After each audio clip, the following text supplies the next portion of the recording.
Morning, good Everybody to morning. the Community Caucus. Peace and Grand Rising, Gina. Grand Rising, good morning. There we go.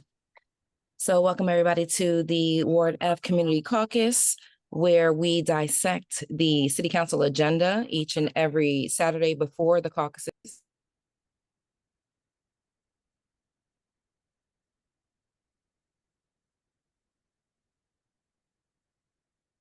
All right, pardon me.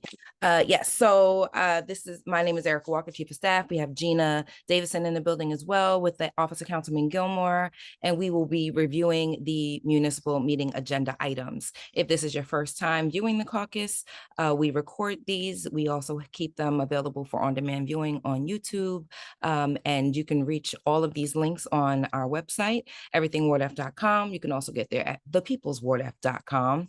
And click on Community Caucus. There you'll find all the dates for our meetings, the City Council meetings, and QR codes to view the meetings on demand and live. Without further ado, we'll click on the link to view the meeting agenda items. We also take notes, and we have all of the notes for our previous meetings available on Google spreadsheets. And we'll go to the agenda. We'll view the City Council agenda is the first yellow button. I'm so sorry, Erica. If you'd like me to project that, I can. Oh, sure, great. Up to you, because yes, please do. Okay, I'll wonderful. stop share. Thank you, and I'll defer to you on being the primary note taker, but I'll also make a note of things. Awesome. Okay, thank you. All right. Let me just make sure y'all can see my screen. It's going to take a second, and then we'll get started.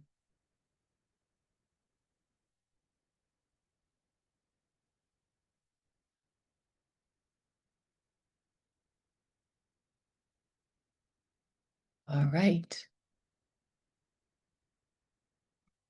Beautiful. We can see.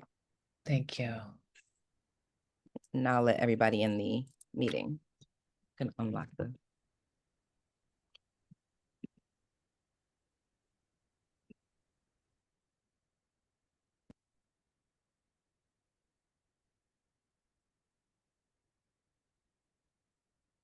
Good morning, everyone. All right.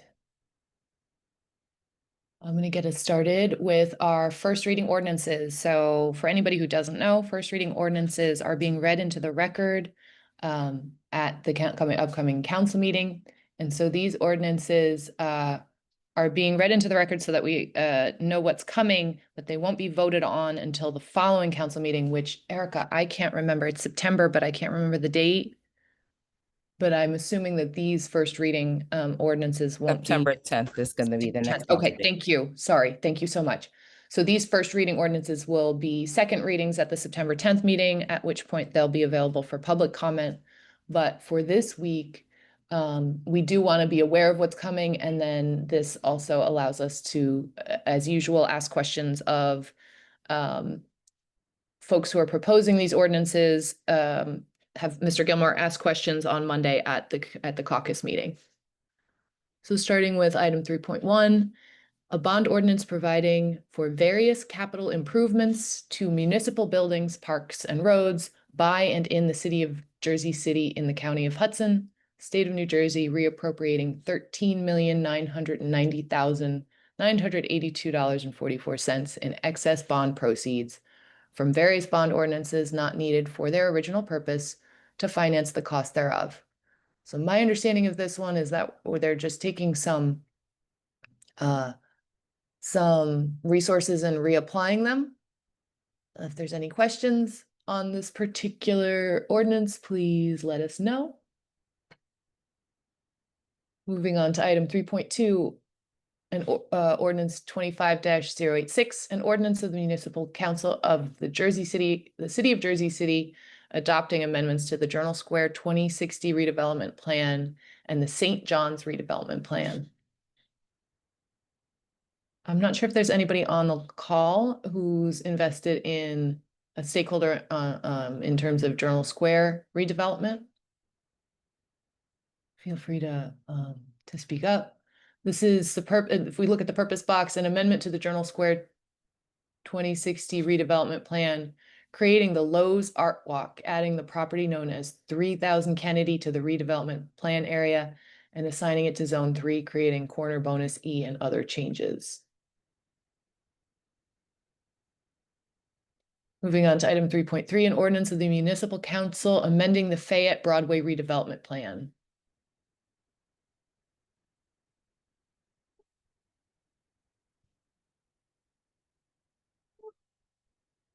If there's anybody that needs to submit any questions, feel free.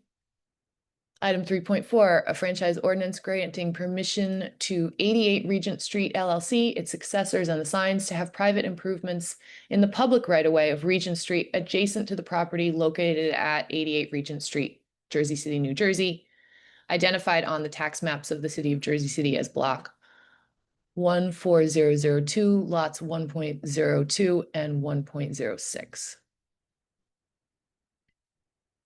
So this is, this sounds like use of encroaching on public space with a stoop. Item 3.5, a franchise ordinance granting permission to Ian Gulch and Shannon Smith pursuant to resolution of planning board of the city of Jersey City under case number P 2024-0135, allowing the installation of a common entry stoop and stair that extend into the right of way beyond the boundary lines of lot 30, block 19007, and are for the benefit of lot 30, block 19007, commonly known as 328 Halliday Street, Jersey City, New Jersey. Gina, do you mind pulling up 328 Halliday Street on, if you just open a new tab in your shared screen? Yeah. Google Maps. Can we see what that's Yeah, and that's right by the intersection of Halliday and here, can we see? Halliday and between Maple and Lafayette. So it's right behind the school. For the purpose of, it's a private property, it's a house? It looks like it's a private property. Ian Gulch and Shannon Smith. They live on 36 Monroe Street, but they own the property at 328 Halliday Street. Yep, it's a stoop. They want to add a stoop. So it's not usually these are done for like wheelchair access, 88 to be ADA compliant. So I would just make a note there, like, what is the stoop being used for? Is this just like a socializing stoop, or is this like for, yeah, I just have questions about that. Because usually we do this for ADA compliancy, and are they paying for anything since it's not something for a wheelchair? This is a single residence, is my understanding.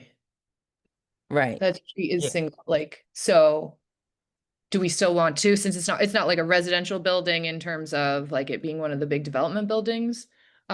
We still want to know what You it's want to take it up? Okay. for. Yep, got Yeah. it. Thank you. Just And for that was future reference and, 25, right? perspective, because it's going to set a standard, like, because then other people are going to want to do the same thing. Oh, I want my front porch to be bigger. Can I do this too? And then we have everybody making their front porch bigger, and we have no sidewalks. You know what I mean? So we just want to be able to understand if this is going to be approved, in what instances do we approve them or not approve them. So we're fair across the- That particular block is pretty underdeveloped and has like some Can you click on the street view of it? yeah.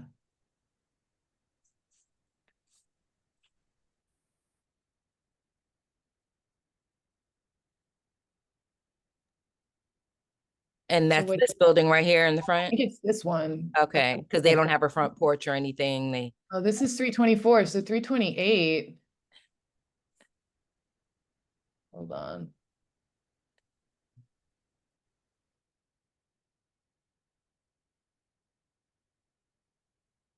$221. 314. This is 314 that we're looking at.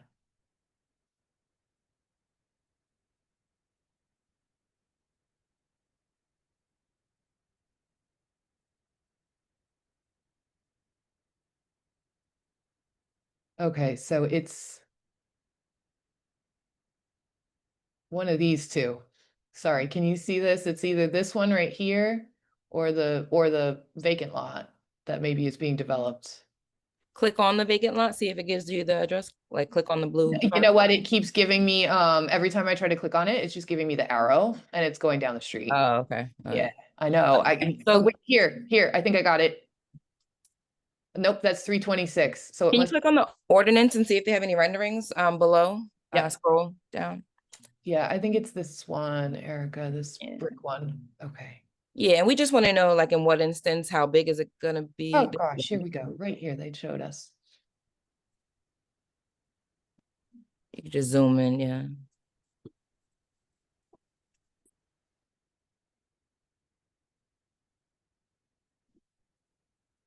I'm so sorry. It's once you zoom in, it's a little hard to navigate. I'm just, whoo. Okay, here we go.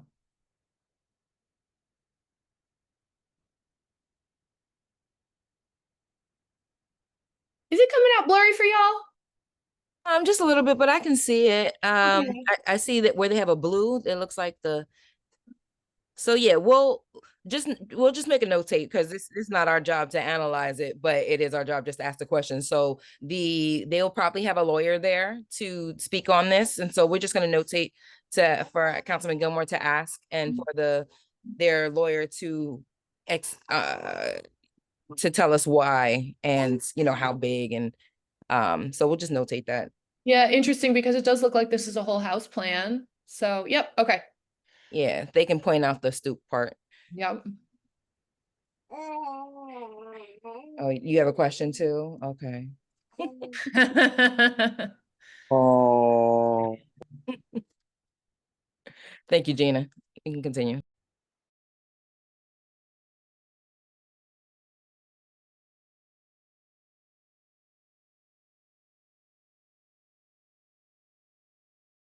Erica, Hi, Sabrina. How are you? I'm good. How are you? Good, thank It looks like the vacant lot, and when she showed the plans, it says new construction. So it's probably the plans for the new construction of that property.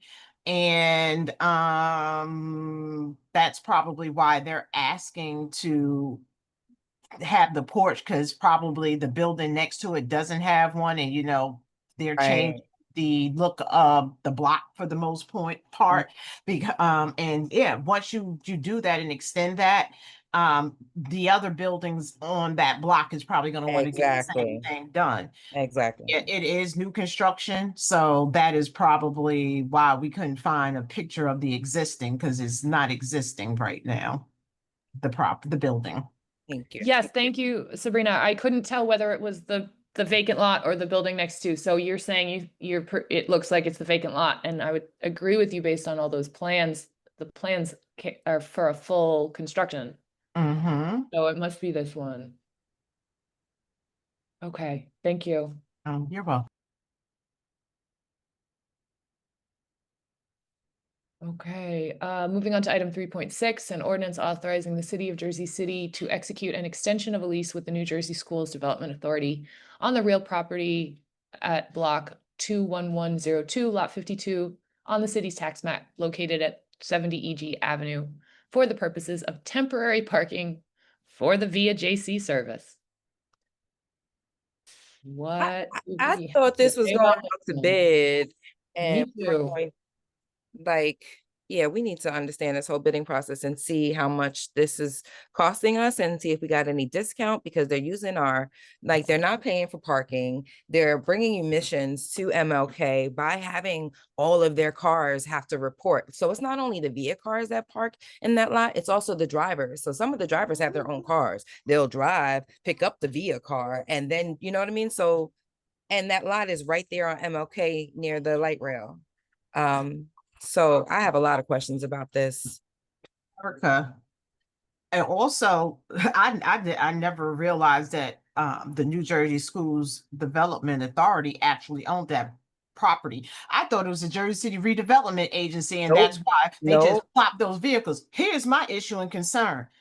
If it was supposed to be utilized as a space to build a preschool, we need as many schools available for these kids. So what's more important, the educating new facilities for these children, or parking some darn vehicles that we all know this company is benefiting from. But no, why? I had no idea. As a taxpayer, I'm concerned about that. Why aren't we having our schools built if that was the purpose of that space And there? if I may add on to that, if this opportunity was available for parking, why not give it to people in the area who are in Exactly. desperate need of parking? Exactly. Like, Thank you. open it up for all of us. Exactly. I agree. And they parking there for free and For keeping all free. of us. Yep. And charging and making money at the same time. Can I get one of those deals? Right. Huh. Right. Right. Okay. Let me start a ride share business. And so the bigger part is that their contract just got renewed. And I thought we were putting this out to bid. And I was afraid this was going to happen because how many ride share, businesses are there to even be able to bid on this? But Right. being that this is a renewal, we have the opportunity to like negotiate, or we should have the opportunity Right. to get a better deal and more bang for our buck.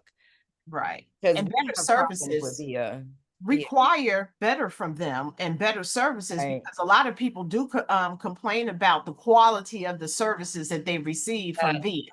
Yes, Yeah. they do. Thank you for bringing that up.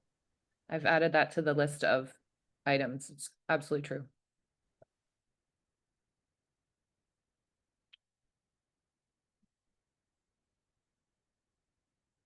Any other comments, concerns around the extension yet again of the agreement with VIA to allow them to use that parking lot up on MLK?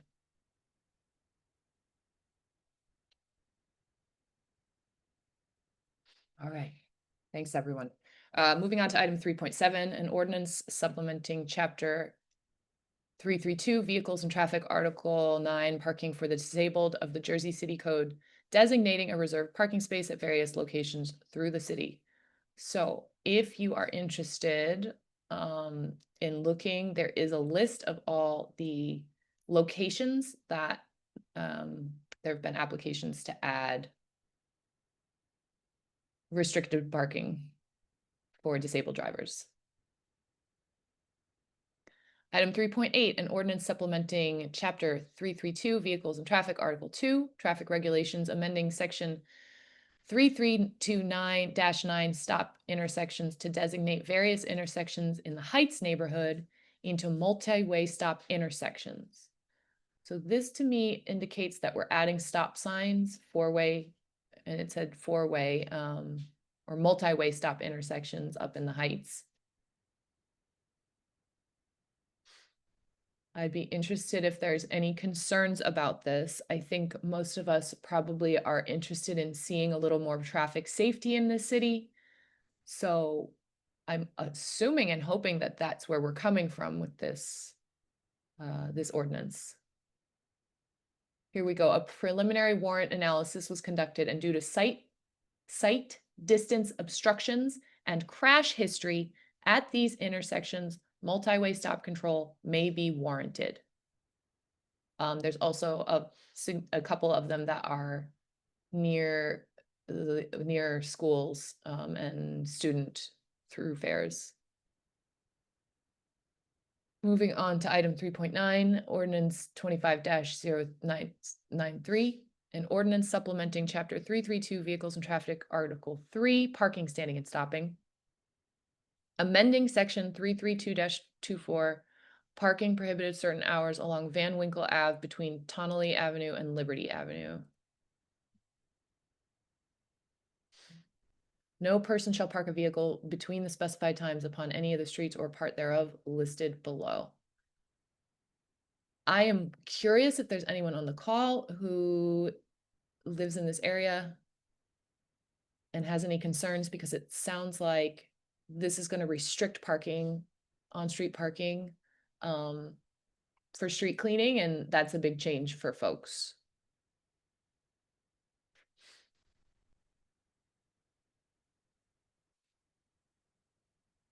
Hearing no concerns, I'm moving on to item 3.10, ordinance 25-094, an ordinance supplementing chapter 332, Vehicles and Traffic, Article 8, Permit Parking, amending section 332-58, parking restrictions in residential zones, to extend parking zone 2 to include Clifton Place between Fairmount Ave and Summit Ave. Yes, and that came from our office. We had a constituent reach out about zone parking. She completed the petition, got the required signatures. I was so impressed when I saw this. She went and got her 34. You only need 30, as my understanding, but she got 34, and they're all listed here. Well, you need 85% of the block. Oh, that's it. It's not a number. It's based on. Oh, that Yeah, makes it's so much based on the sense. number of Got it. residents on the block. You need, and they all have to have that resident address on that block. Got it. That's wonderful. I was very happy to see this, that folks came together. So that's good to know, Erica. Anybody who wants to can come together with their block and, you know, we were able to do it down on Halliday at one point for speed bumps because we had some of those motorcycles tearing through, and it's right on a block with a school and everything. So that's a wonderful tool to use. If there's nothing more on that, I'm going to move on to the second reading ordinances. These will be voted on Wednesday. They also will be, there will be an opportunity to speak, do public speaking if anybody does want to come to City Hall and speak about second readings. That is separate from the public speaking section. And when these second readings get read into the record, there's then an opportunity to open the floor for public comment. So starting with second reading ordinance 25-078, item 4.1, an ordinance authorizing the city of Jersey City to renew the lease with Riverview Community Garden for the use of block 3002, lot 2, more commonly known as 285 Ogden Avenue, for a community garden.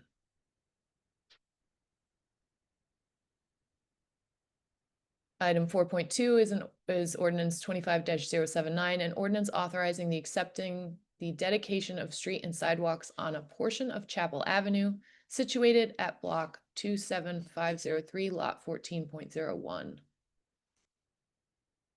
one's really long.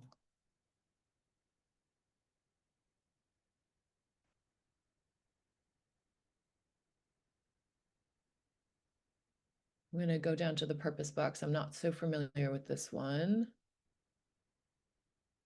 Authorize the acceptance of dedication of street and sidewalk on the portion of Chapel Avenue near the Port Liberty Ferry. So this happens when the developer either creates the street or does improvements to the street, or creates the sidewalk, does improvements to the sidewalk, and then they have to dedicate it back to the city. But the city can only accept it if it's in proper working condition and meets all codes, passes all, is compliant with all codes.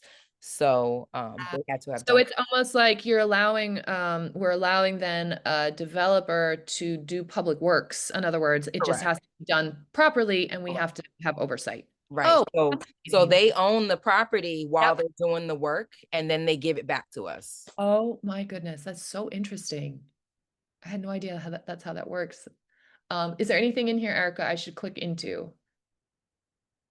No, I'm sure this city has done their due diligence to make sure Right. they meet all the code requirements, and we'll just make, we can add, ask Councilman Gilmore just to ask that, make sure that it meets all code requirements. It'd be nice to, where is this? Chapel Avenue in Port Liberty.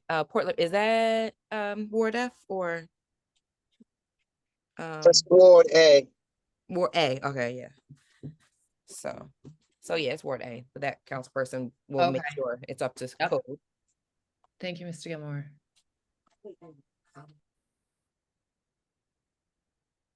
Okay, moving on to ordinance 25-080, item 4.3, an ordinance authorizing the execution of an easement, access, and maintenance agreement between 500 Communipaw Avenue, LLC, and the City of Jersey City in connection with the construction of a residential building at 500 to 510 Communipaw Avenue.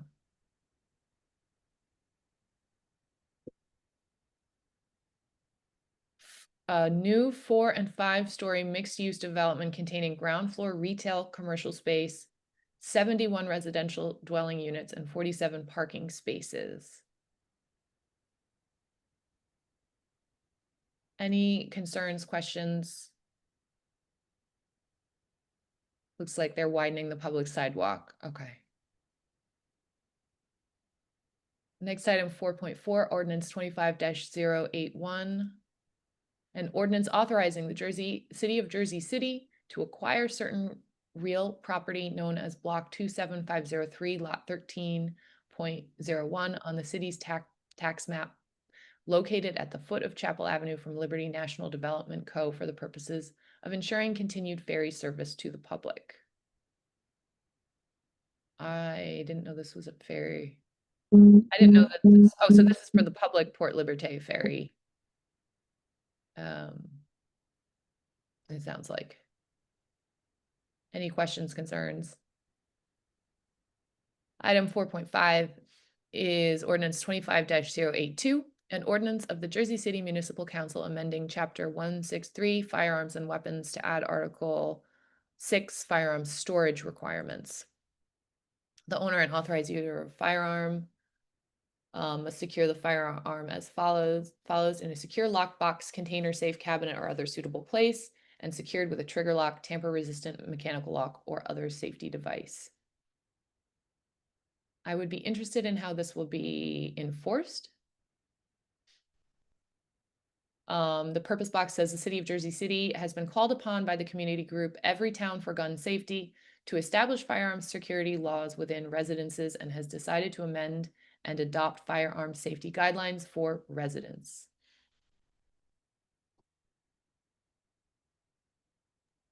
Okay, interesting. I'm interested in, again, how this gets enforced and wondering if, just making sure that enforcement respects our rights.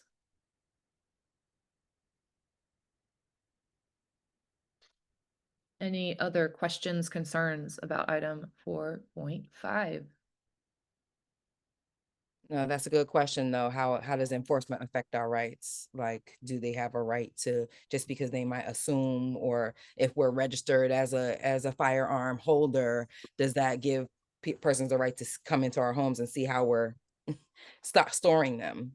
Yep. Yeah. And is this within the purview of the law? Because, you know, there are so many recent challenges to the right to carry within this state. And, you know, the Supreme Court has been, you know, siding with the people in a sense.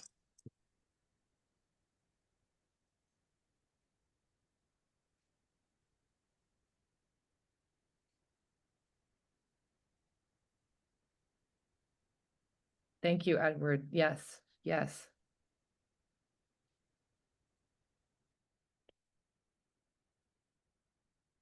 Any other questions, concerns about these changes to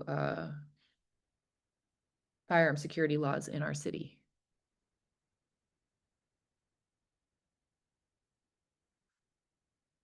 Okay, thank you. Moving on to item 4.6, ordinance 25-083, an ordinance supplementing chapter 332 vehicles and traffic, article 3 parking, standing and stopping, amending section 332-24 parking prohibited certain hours at St. Joseph's School at 509 Pavonia Avenue. And so that will be on Pavonia Avenue between 7 a.m. to 3 p.m. during school hours. The limits are 220 feet east of Baldwin Avenue and 75 feet easterly.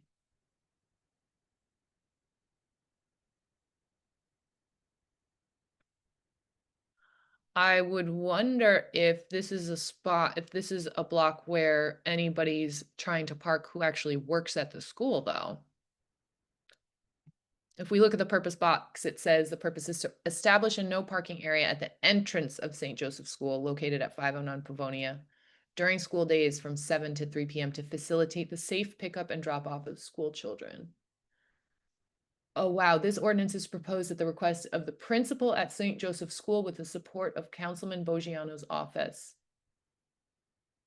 So that's good partnership there. Any questions, concerns about item 4.6?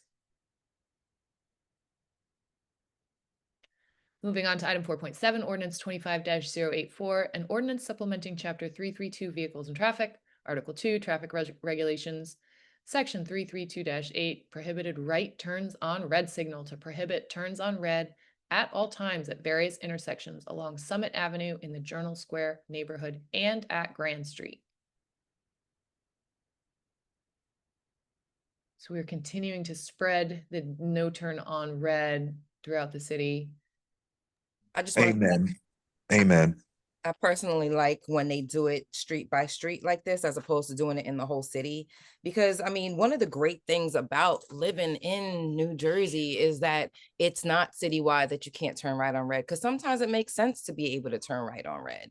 So in other cities, I've seen signs that say you must stop before turning right on red, or, you know, letting people know the law, like you must let the other, you know, if somebody has a light, you know, we just need education on when it's a good instance and when we need to just, you know, take it case by case. And but I like the fact that we are taking it case by case and it's not citywide. I know Fulop wants to go citywide with it.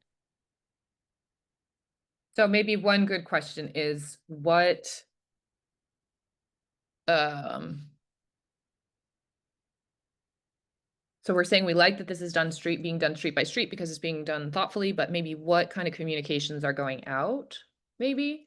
I mean, I noticed that signage was put up when they did it on Montgomery Street, but I don't know that there was any communication put out by the city on this topic. Yeah, because people are gonna have to pay attention, and you know, people who have lived here for years, all of a sudden now they have to, you know, not Habit turn on red. change. Yeah, it's a big, I'm Yeah. sorry, I didn't mean to cut you off. I got excited. It's because it's a big change. It should go out with their tax, either with their next taxes or something, like just an update. Hey, have you noticed that you can, and is there, normally there's like a trial period, like they don't give tickets for like the first couple weeks. Sorry. Yep. That's a good question too. Will there be a grace period? I mean, I'm not seeing much enforcement anyway in terms of traffic, Right. right? But I think it's an excellent question.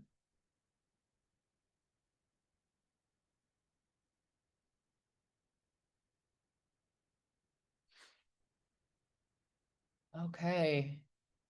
If there are no further questions about the first and second ordinance readings, I will move on to resolutions.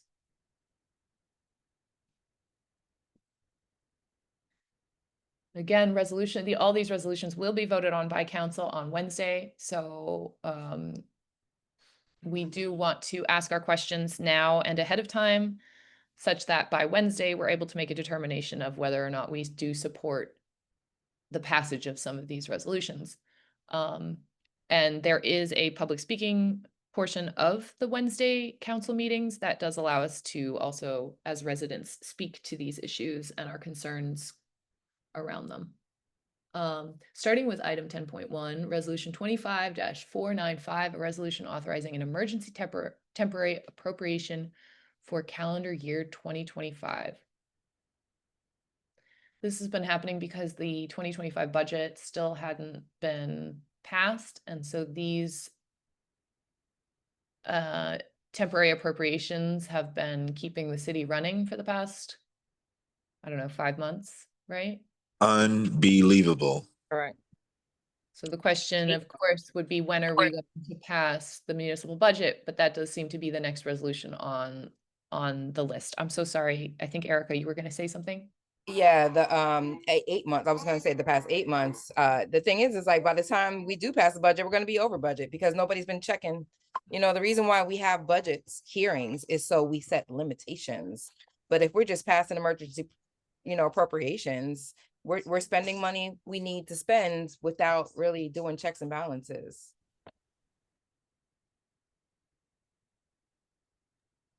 And That's this is all by design, Erica. They know exactly what they're doing. And that's exactly what they want. They're just pushing the issue and the problem on to the next administration by not doing this. And us, the taxpayers, we're going to be the ones stuck with all of this. the overages and the excessive spending that's been taking place all year, because you're right. Where's the checks? Who's checking and balancing and making sure that when we do these appropriations, that is within the amount that has been budgeted and approved based upon what the council said to the individual department directors? Who's managing all the way down to departments and divisions to make sure that the money is staying within the temporary budgets? I mean, this is ridiculous. Like, I've never known 8 months to go this far without having an actual budget in place. That's not budgeting. This is just doing what we need to do to just sustain. This is sustaining. This isn't budgeting. And we, the taxpayers, gonna end up with that bill come next year. Just wait and see. Yep. And Hey, Erica, I would ask that for the last, I would ask that they actually tally up the spending that took place thus far, right?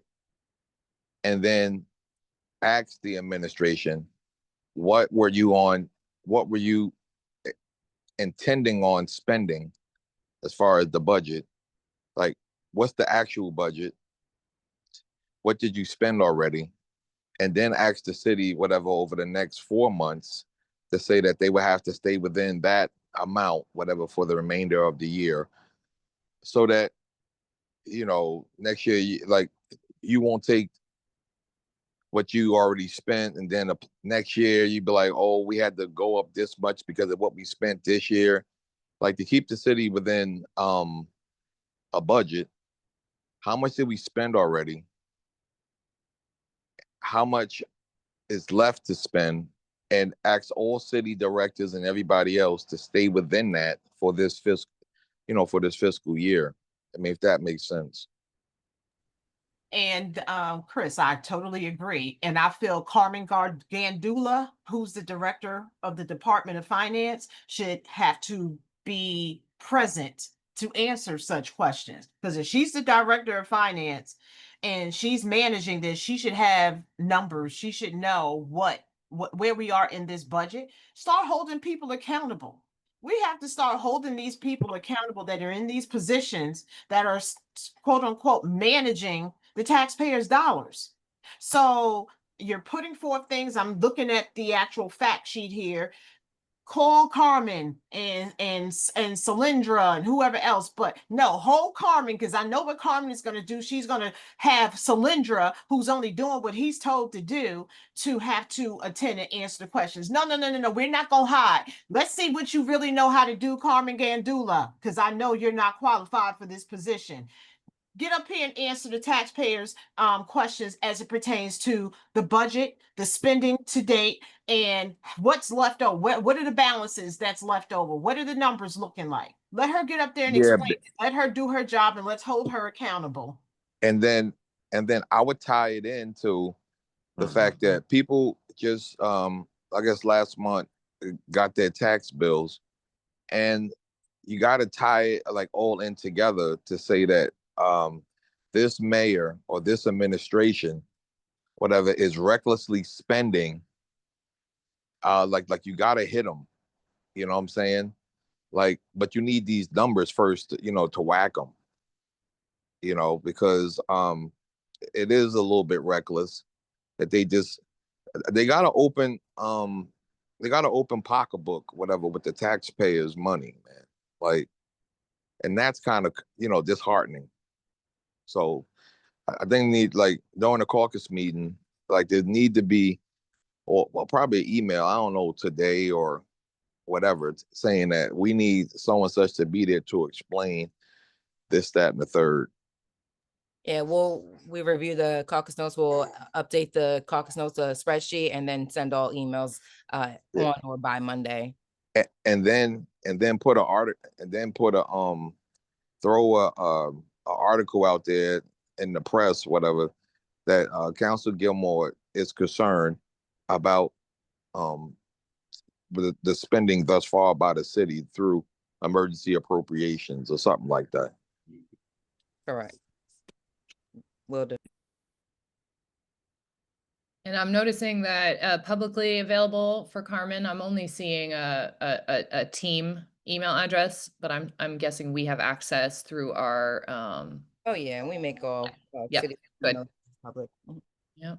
Okay. So it looks like on top of, again, authorizing the temporary appropriation, item 10.2 is the resolution authorizing amendments to the calendar year 2025 municipal budget. So they're continuing to amend this budget and then try to push it through. Let's see if there's a summary.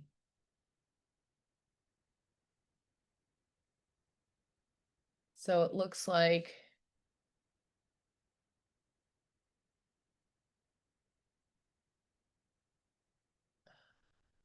Can you go back up to trees, please? yes, I'm sorry. Yep. Trees, permits, planting fees. Why is that decreasing? Did we lose funds? Did we lose a grant? Wow. Are we not planting trees? Ooh. Did That's they move the money? Ooh. Yeah, anytime you see a from to to,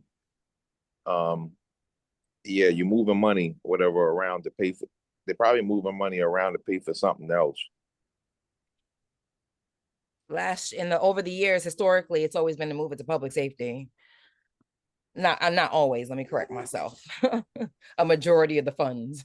more often than it seems we should be doing. Right? I look at this one too. I don't even know what AFG is. That's disappearing entirely. I'm not sure what that is. Looks like we're adding to recycling budget. And the good question is, are these grant funds that we're adding, are we adding it because we got grant funds in and now we can spend more money towards this, or is this taxpayer dollars? Yeah. I wonder, Erica, if we should prioritize printing this out. Councilman Gilmore, I'm not sure, maybe you'd like this available to you at the podium on Monday to see these numbers, I'm guessing. Because then you can call out we can highlight for you and you can call out some of the changes. Great. Yeah. Okay. Sounds good. So following the amendments, they're looking to, this is confusing to me. Why would we authorize amendments and in the same council meeting adopt the budget? That is not enough time to process. They just put this agenda out on Friday. Yeah, so I think that it's too soon. Sorry, personally, I don't mean to speak up too much, but personally, it does make sense to me that we would have some time to consider this. So again, it looks like folks I'm sorry, Gina, not to cut you off, but it's hilarious because they're trying to do while everybody's on summer break, while everybody's on summer break and sneak this budget in. Oh, now you want to approve the budget? Come on. Well, that's been the past practice over the last couple of years. Like I've seen the budget, whatever, at the end of August and September. That's when the budget is finally adopted. And I guess the thing is that a lot of times people wait for, you know, what's going to happen at the state. Like they'll throw a lot of rationalizing on why they can't present a budget, January 1st, whatever. Yeah, at the beginning of the year. The, Another thing is that it looks like they're transferring money into different accounts and then saying that for the remaining portion of the year, this is what we're going to, continue to spend. But I'd be interested in knowing where we started, what we spent, where we're at, like a more true number. Yes, because this is an amendment of an amendment of an amendment. Like, yeah, so like they need to just be very specific on like the money that they're spending. Then I also seen something like on there with different properties, whatever on there. I wanted to, I'll look at on the side, but I saw it a whole bunch of properties. I didn't know. I wanted I wanted Gina to kind of like go back, whatever, but So but what, I'll look at Chris, I can go back. I'm sorry, which one? their Amendments? like all the appropriation, the, you know, the attachment that you opened up, and With the amendments. Okay, yep. and then you and then at the bottom there was something at the okay okay wait all right, so stop right there, and like the 80 excuse me, the BR Tower 70 Columbus 70 Columbus, wait, okay, stop right Right there. here? Yeah, Yep. so what is that, like, is that like how much that taxes whatever that these places have brought in, and then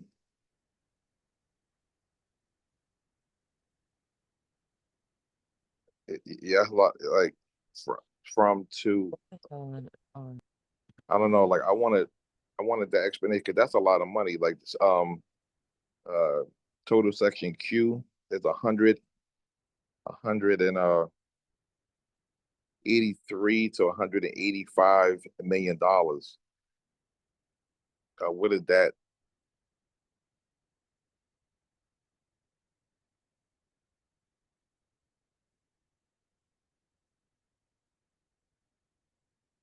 If you could scroll back to page 4 so I can kind of like, okay, wait. It says special items, sales due to federal water, the water company reimbursement.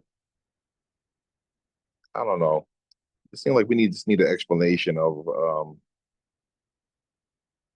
all these amendments. Yep. yeah, they should be separated, and we've asked for this before. Like, instead of putting all of this in one resolution, each department should have its own resolution. And it should be, each department member should be there to explain why they need more or less funds. Yeah. All right, that's it. I don't need to take up too much time. Because No, that's really important though. So I'm really grateful for you for speaking up. Thank you. and the budget hearings need to occur again, because it's at this point, it's a totally different budget. That's a really good point, because the last time we were in that room having these conversations was December. Right. Well, the problem is that the problem is that, and they know this, the city know that nobody's going to turn out for a budget hearing. Like even when they advertised it, you know, and then most of the time, like in the past, they've had budget hearings like during the day, like when nobody is actually going to be around to even discuss the budget. So like that's just the way the city's practices. But And in spite of that, Chris, we did have a good turnout this year of people at the budget hearings. People were concerned and did show up, but it's not like we can really have much interaction or ask questions at those events, right? It feels a little bit like the Monday caucus, where as individuals, we're not really able to participate. well, maybe there could be something sent out um, to everybody on the I guess email exchange, saying that the city is, because I didn't even see any press whatever necessarily talk about the city's finalizing, or the city is voting on the final budget. Maybe there needs to be something whatever further out there to the public. I'll highlight it in our newsletter, and in the op-ed. Yeah. Put it out on Monday. But just get clarity on this right now, because I don't want to, like, put the horse before the carriage. Then they like, oh, there they go. They don't know what they're talking about. But At but it's least we need transparency and explanation, like we due process. Like, yeah. it's a different budget. I would ask that first question. Is this the same budget that we discussed back in January? We're approving it now. Could you please explain all the changes thus far? And how much did we spend? And how much do we have left to spend? And the city needs to stay within those constraints for the remaining portion of the year. Like that type of stuff. Okay. Thank you, Chris. Thank you so much. Yep, excellent questions and comments. If there's nothing else on the budget issues, well, this looks like it's also related to budget issues. A resolution to cancel outstanding stale checks. Item 10.4, resolution 25-498. Same with item 10.5, a resolution to cancel outstanding stale checks, 6/29/2022 to 12/13/2023. Question. It's interesting that they're just listing a date and a check number. Why aren't the names of the whoever those checks were written out to that are quote unquote stale? This doesn't give any information. And how can even the council people vote on this? Is vague. So okay, I get maybe the check was lost, whatever, but it was made out to who? $1 million still check. Right. Who are the people that who was the checks written out to in the first place? We have no idea. We just see a number, dates, check number, and amount. But who was it made out to? That's more important than all the rest of this stuff, because you can do a whole lot of things that if we don't have more information to see what's going. But you know what's crazy, that these checks are like from years ago. Right. 2022 and 2023. And so the question is, when I don't want to look at that Rivera thing, you know what I'm saying? But where these checks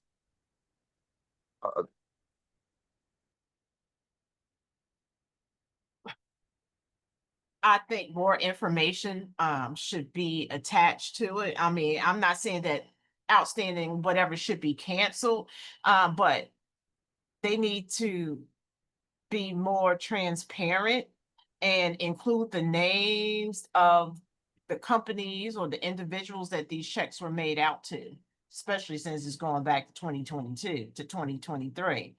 I mean, that's just my opinion. and that's a whole million. You know what I'm saying? Like, that's not even you just need to explain. That's $1 million.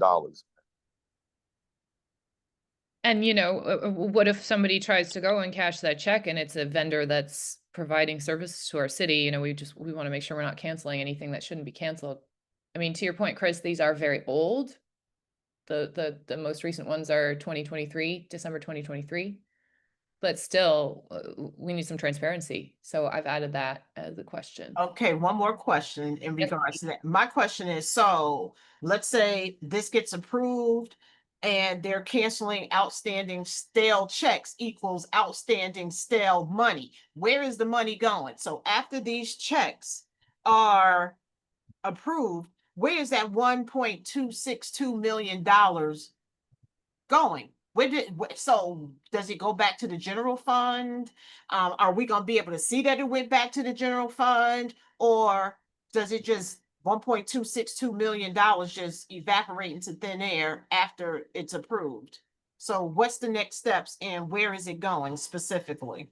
And then just for auditing purpose, why are we still dealing with checks from 22 and 23 year? Everything should be paid out like within that year or within that time frame. You cannot you shouldn't be able to spend or even deal with 4 year 3 year ago money, whatever, right now. Like, that doesn't make sense. That's bad accounting practices. And just question, like, how do we even deal with 22, 23 checks in 2025? I know when they gave us grants for cat rescue work, we had to cash those checks before the end of the year. Or the implication was you're not getting the money, right? You not only have to cash it, but you're really intended to use it within that year.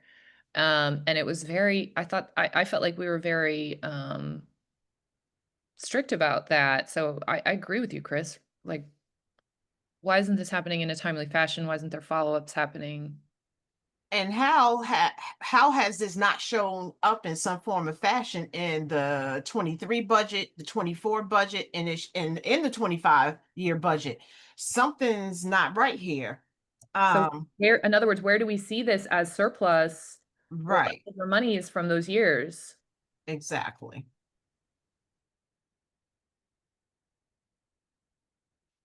And more specifically, if anything, there's $1 million check out there. $1 million is not $1,000. There's $1 million stale check. We need some answers on this check. Who was it written out to, and why has it not been cashed? And any entity who lets $1 million just Sit there. out there, And right? so why was it issued in the first place? Is it something Right. it was done? Is it, are we hiding things? Why is that money just, yep. And what's crazy is that they're not going to say, they're going to say, well, we've been through a couple of BAs thus far, so we really have to look into that, yada, yada. Yeah. They ain't going to explain it, or they ain't going to give you the details because there's been leadership changes within the department. Well, Chris, at the same time, they're not expecting anybody to have actually looked at this document and to read. Everything is done in bulk. So they don't think that people actually are reading the attachments to these resolutions and ordinances, because technically, after you read the first page, nobody really is going to zoom all the way down and realize there's $1 million check sitting out here. So no, they're not going to have answers, but they should be held accountable to answer the public as to what that check for $1 million from 2 years ago is outstanding. Why? Who was it made out to? And what's the current status on it? I wouldn't vote as a council person to approve this resolution until we get more answers on those checks. Is there a way to put that in the email now so that it can be ready for the meeting tomorrow? Yes. The meeting on Monday, today's Saturday. So if you will allow me to, we process all the, yes. We take notes for all of these, and the emails will be sent, and we'll prioritize this email specifically. But I'll send you the draft before we send it.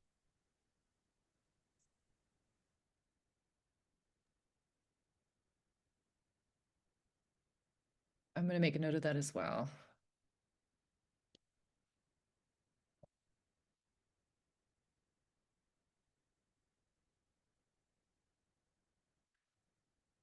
That was for Chris, Sabrina as well? Yes, I have them on. Awesome. Okay.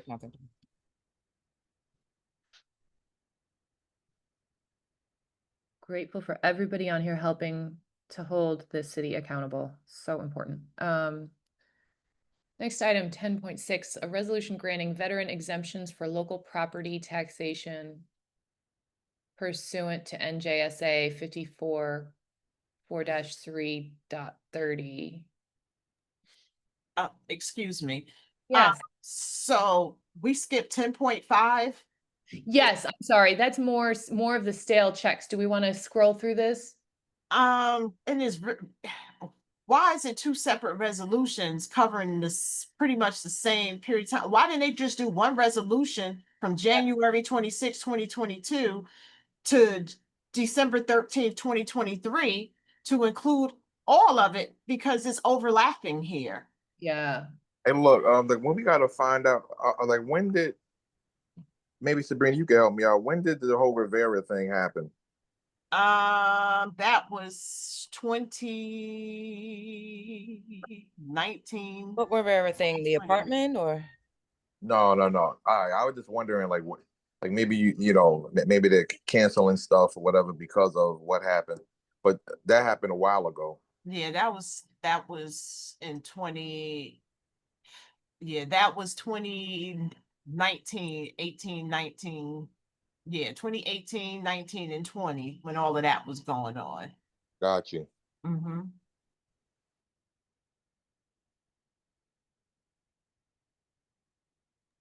Thank you, Sabrina. I've added that question as well. Why are we separating this into two separate resolutions?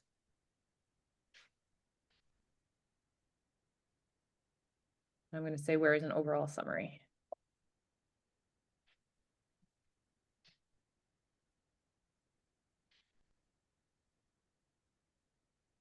Going back to resolution 25-500, item 10.6, a resolution granting veteran exemptions from local property taxation pursuant to NJSA 54-4-3.30.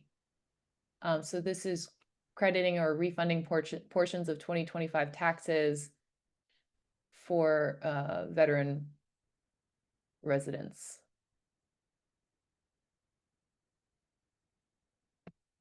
And so there's a list here of the veterans for whom this is being proposed. The total amount of canceled taxes would total $18,000. See, and like all resolutions should have a breakdown somewhat like that. So that's why those canceled checks should have the same Yep. Breakdown. Yep, that's very clear. Thank you. Moving on to item 10.7, resolution 25-501, a resolution to cancel a portion of 2025 real estate taxes on block 28701 lot 12, aka 153 Danforth Avenue, Jersey City, due to an approval of the 5-year tax abatement pursuant to NJSA 40A:21-5.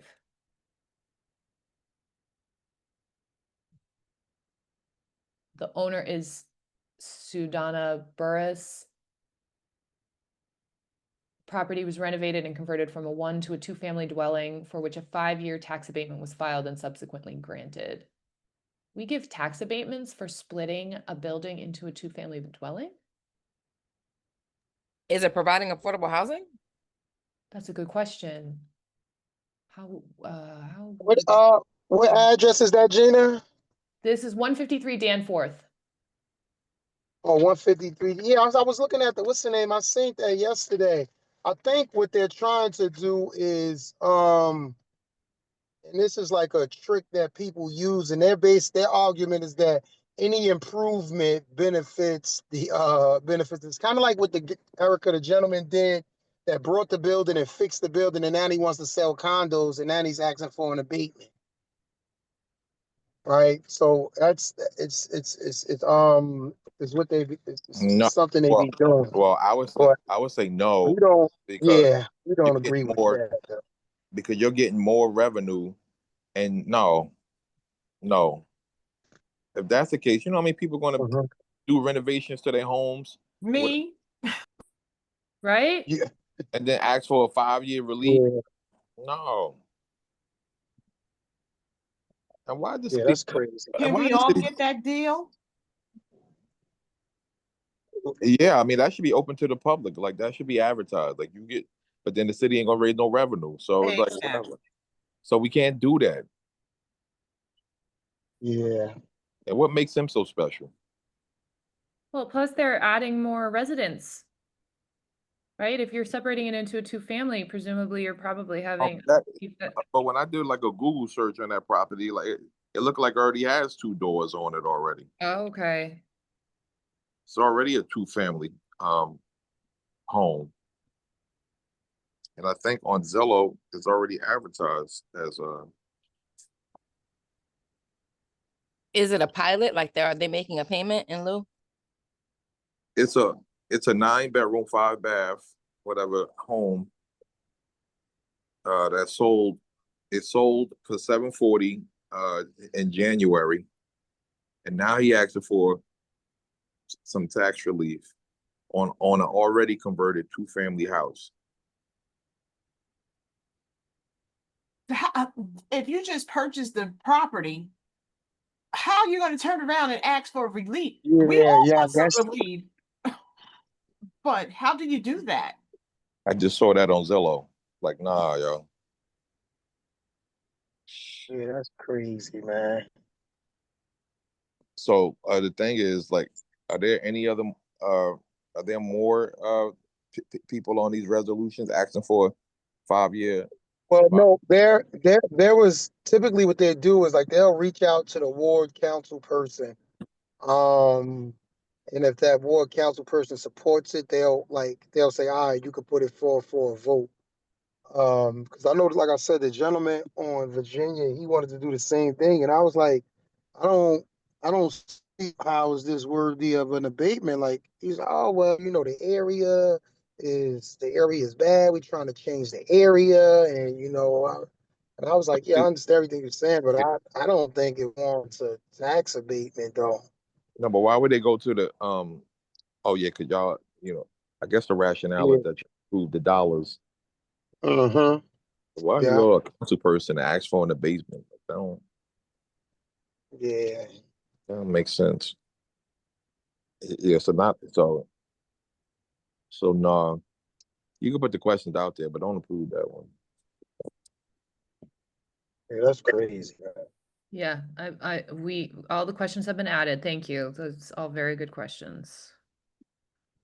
Including, is this setting a precedent for our future? Anything else on item 10.7?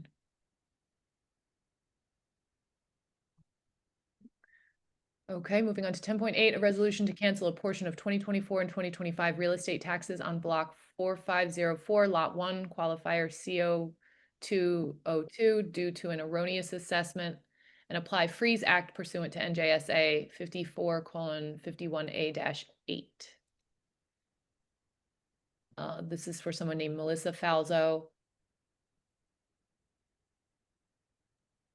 So I had like another question based off of that. Like, you know how I guess a year ago or last year, um, folks are now allowed to extend their within the overlay. Folks are allowed to build more units in order to provide affordable housing. What's the incentive for them to do that? Like, what do they get out of it by adding affordable housing to their units or extending on their property or going up and all that stuff? What do they get? What do who get? What do the people? What do the people? What The home, the yeah, landowner? yeah. They get the benefit of creating extra revenue. Oh, okay. Let's say if you have, because a lot of houses in Jersey City are like 1 and 2 families, but they have the capacity to have the basement done. They have the capacity to legalize basements and attics in the back. So for them, they's like, all right, well, for the city's perspective, it's like, all right, we'll let you get some extra revenue. But how the city banks, how the city helps, how the city wins is like, all right, well, we'll let you get it, but you have to rent it out for affordable. So in theory, it's a win-win situation for everybody. So how do those units go on like the registered?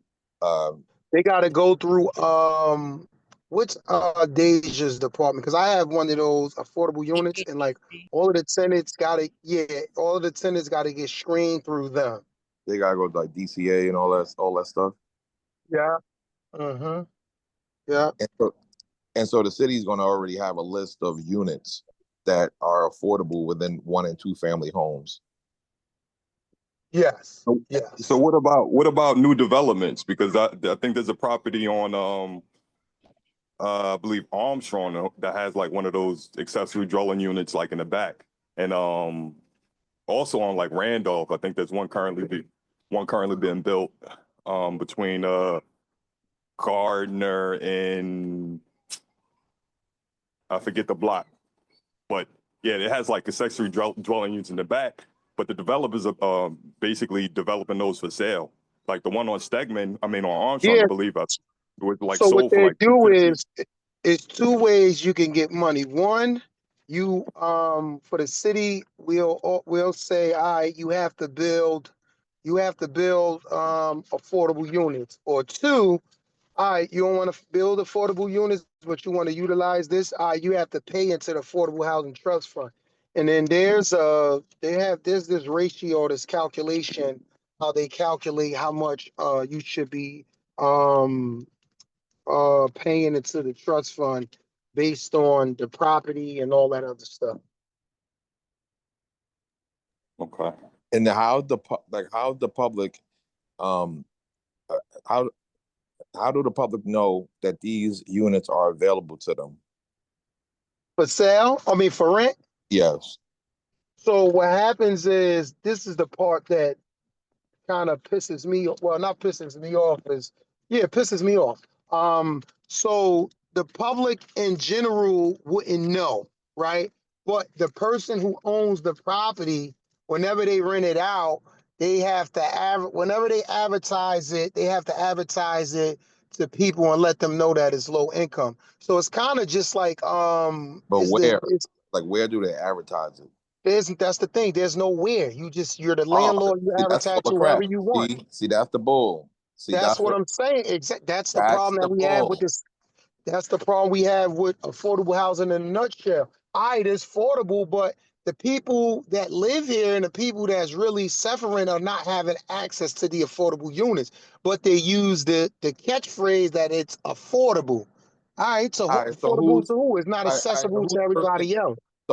so who's working in that office? Who's working in what office? That affordable housing office, whatever, over there on Orient, Jackson, and all that stuff. Oh, is it? It's a bunch of different people over there. All right, so a bunch of different people is going to get a list of dwellings where people have already started to add units to their housing and create a list.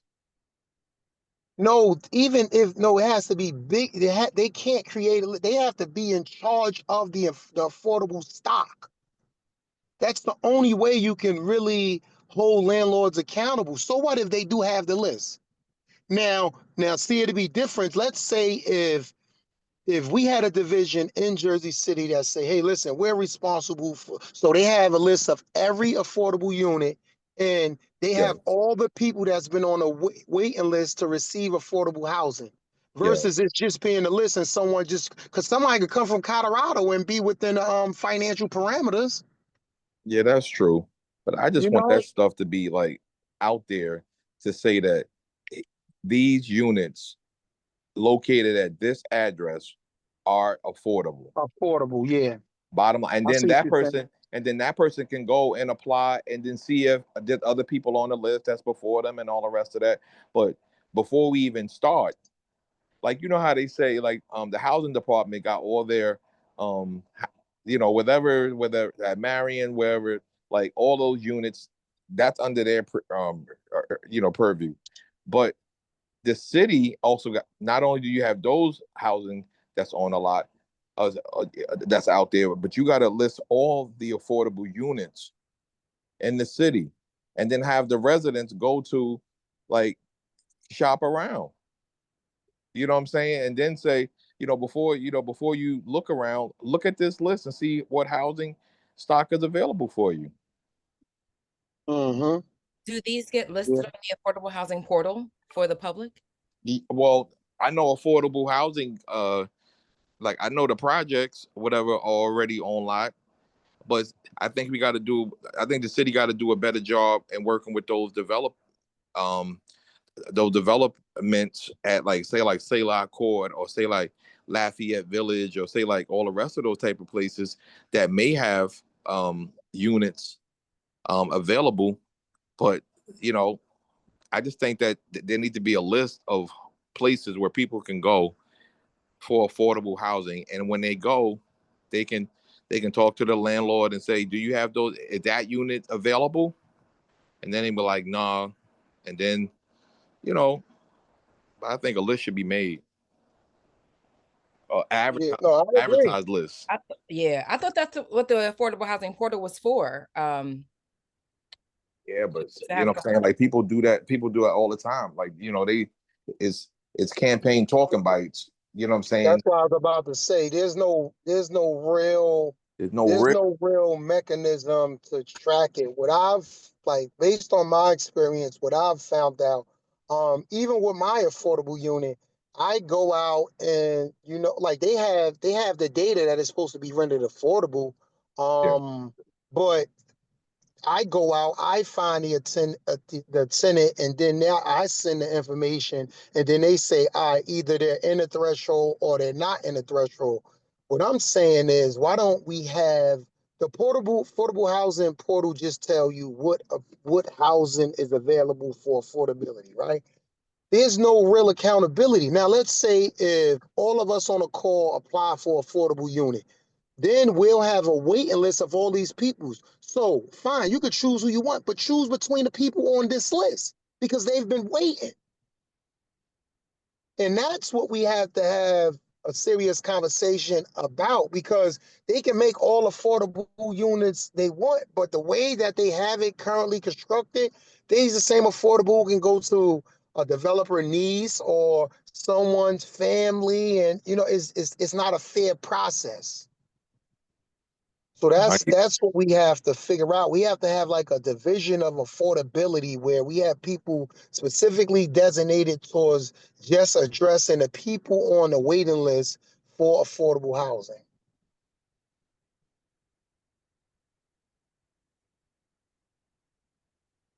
Well, Thank I don't know. Sorry, go ahead, Britt. No, I just think that it needs to be under somebody's purview. So like, That's what I'm saying. We need but so the thing is, we don't want to put it under, you just don't want to, because what they'll do is you'll put it under a division and they'll be like, oh, we don't have the capacity to have complete oversight. You know what I'm saying? So you create a division. You create a yeah. division that deals with specifically that. And then they'll partner and work with the person who's responsible for getting the revenues donated to the affordable housing trust fund, because they're selling their units and they're not renting them out. So some of those auxiliary community groups, can the city give them the responsibility? Like, I don't know how functioning the waterfront project or somebody is, but No. Create the entity in-house. Why are you going to give it to somebody else? Because if you give it to somebody, you're going to have to pay them. yeah, but I don't know. We just need a more efficient way to get people into That's what I'm these saying. It's affordable not that units. hard. It's really not that hard. You have 2 or 3 people. You'll have everybody fill out applications for affordable units. And then you'll have a waiting list.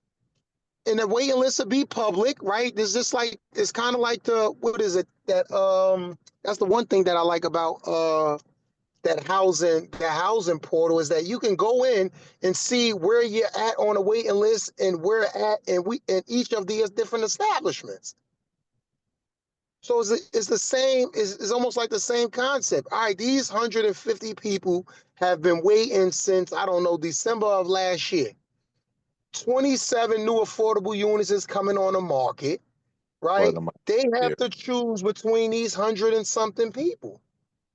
all right. We just have to figure out a way to do it like that, because ultimately you just want it to be fair. It being affordable in itself is not the end all be all.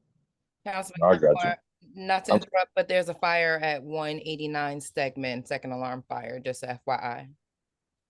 189 Stegman? Yeah. Okay. Thank you. And this afternoon, we want to continue with the resolutions. I know we have many more. Thank you. Okay. Yeah, Sorry. very good discussion though. Very good.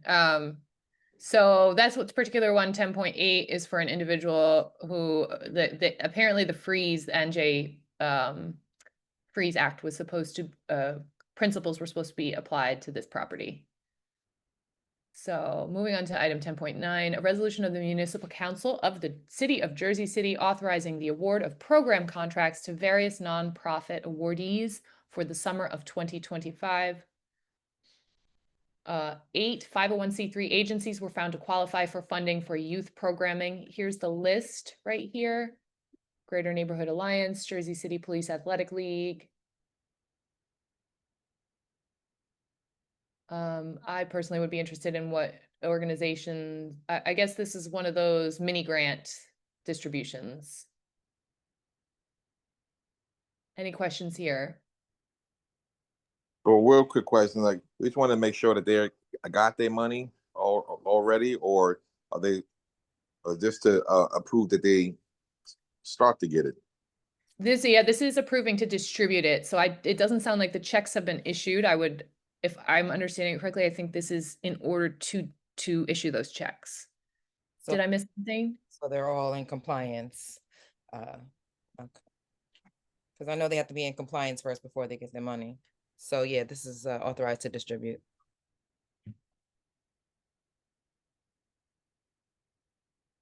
Item 10.10. This is interesting. It's a resolution rejecting all bids received by the city of Jersey City on June 5th, 2025 for providing financial advisory services. Now, my understanding would be that financial advisory services are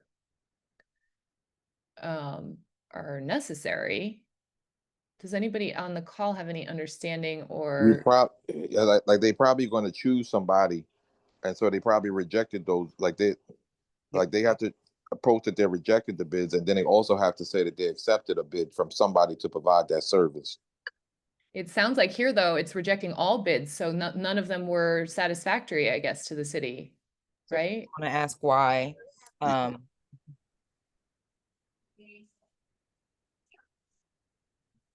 Why and what's the next step? What was this meant to cover for us? Because if we're still not getting the services that we need, how do we go about that? And is this the second or the first rejection of all bids? Because after the second rejection of all bids, we get to negotiate with whomever.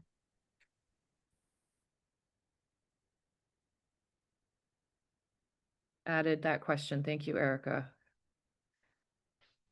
Okay, item 10.11, a resolution in recognizing Coach Isaiah Thomas and the Snyder High School track team for excellence in athletics and supporting equitable recognition for student athletes. Item 10.12, a resolution ratifying the extension of professional services contract with Strulowitz, Gargilio, and Twin Borough PT Associates on a month-to-month basis until a new contract is awarded for the Division of Risk Management and authorizing the payment of claim. This is a business that I would want them to have a like you can't go month to month, man. That's one of them open pocketbook things.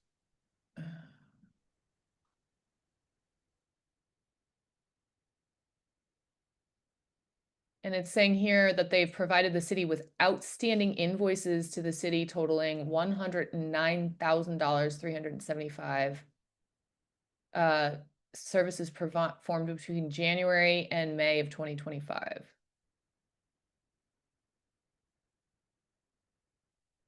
So I mean, my first question too is this within the budget? But we don't know because the budget has not been passed.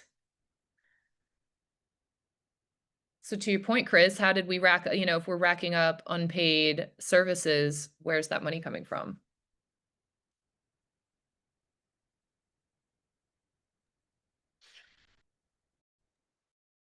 Any other questions regarding this?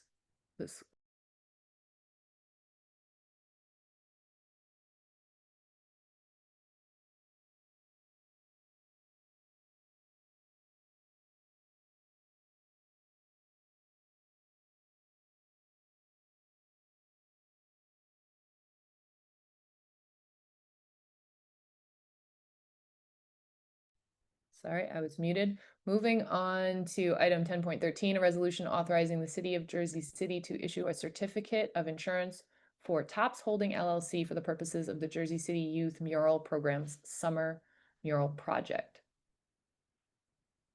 So to protect us from liability during this project.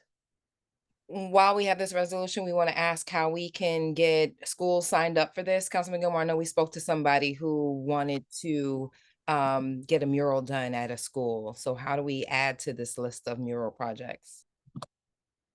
Great question. Yeah. We got it. I mean, we can ask that. We can reach out to what's his name? No, the young lady I think is in charge of the mural project. But yeah, we can reach out to them and ask them to see. Definitely could do that.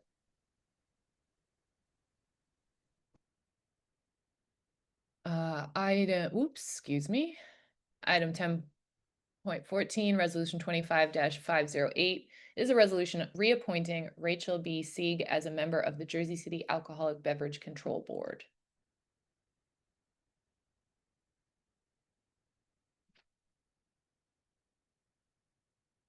Item 10.15, a resolution introducing and approving the 2025-2026 budget of the McGinley Square Special Improvement District. Number 2, directing the city clerk to publicly advertise the budget and schedule a public hearing. And 3, directing the tax assessor to prepare an assessment roll of properties within the district based upon the budget. Based upon what budget?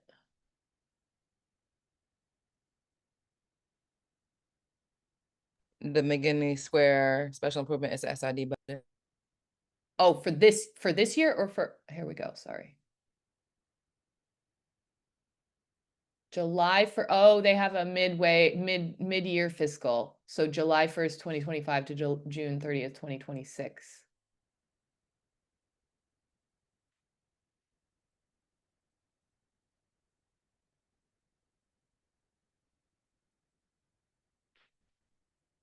Any questions, concerns? I definitely want to look at this one myself later a little more closely. Item 10.16, a resolution 25-510, a resolution accepting the 2025 to 2026 assessment roll of the Journal Square Special Improvement District of the City of Jersey City. So we're going through all these special improvement district budgets. What? Erica or anybody, do we know why the special improvement districts are put on a fiscal year that's different than the fiscal year of the city? I don't know. I guess in previous years, the city budget was even July 1st also. Oh, it was, okay. Yeah, each SID will have different budgets because I mean they all operate autonomously. So depending on I was wondering that. Okay, yes, thank you. Yeah, but it has to be approved by the city since they're using city taxes. Okay. So then the item 10.17 looks so sorry, I'm sorry, 10.16 was accepting the assessment roll. 10.17 is adopting and ratifying the 2025-2026 budget of the Journal Square Special Improvement District of the City of Jersey City. Item 10.18 is a resolution appointing Omar Manning as the fire official of the Department of Public Safety, Division of Fire Emergency Services, and Bureau of Fire Prevention.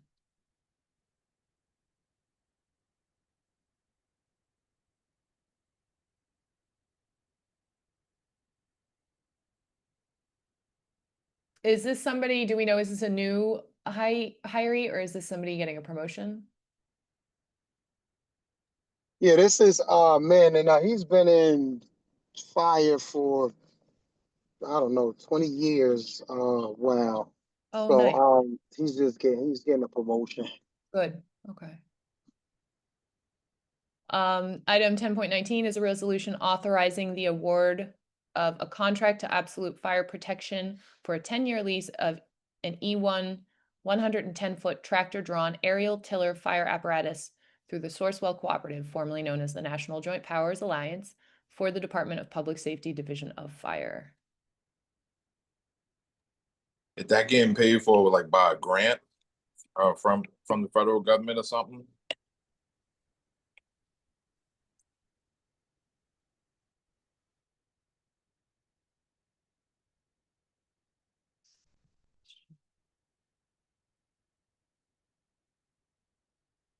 Oops.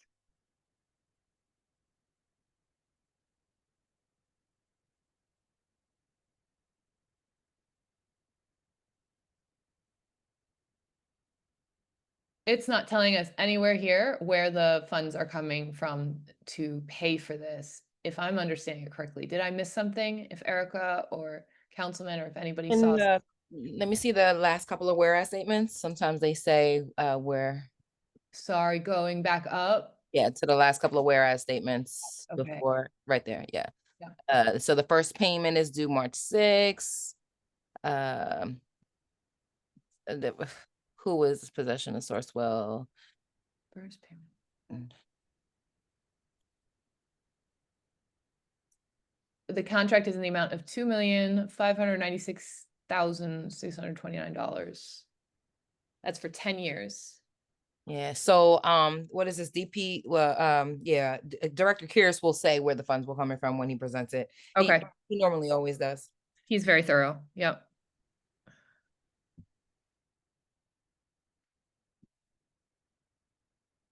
Okay, moving on to item 10.20, a resolution 25-514, a resolution authorizing the cancellation of the unexpended budget appropriation balance of the Department of Health and Human Services Division of Disease Prevention. Oh, was this the STD testing that maybe residents didn't take advantage of as much as expected?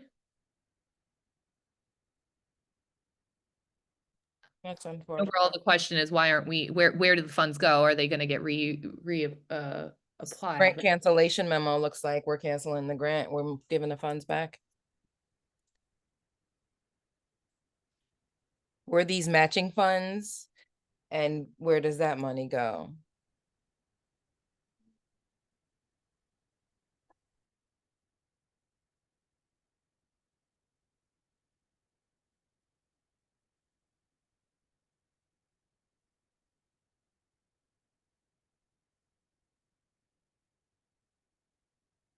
And, Stacy's usually very good at explaining this stuff when she is there, but I would like to hear from her on this of what does this mean? It might Some of it's all- like wrong numbers were entered or there was slight adjustments, but some other of it looks like there's some significant amounts that are not being used.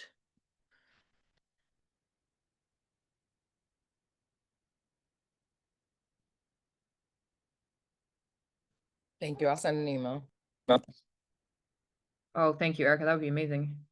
Why weren't they used? What's happening to services related moving forward? Services related to this funding.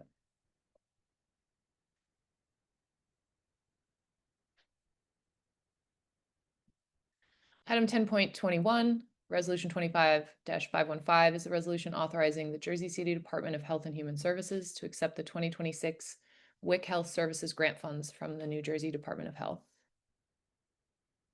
And those funds are in the total amount of $1,940,692. It's to promote the health of Jersey City residents.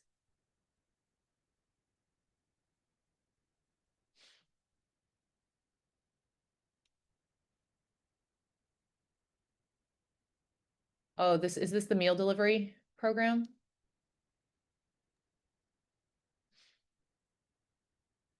WIC is for women, infants, and children.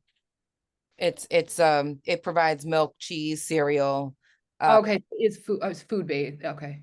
Yeah, for pregnant mothers and mothers of children, they can get it. So it's like an extension of food stamps. It's specifically for milk, cheese, things that children need in their first years. Okay. Do we know how those monies are distributed?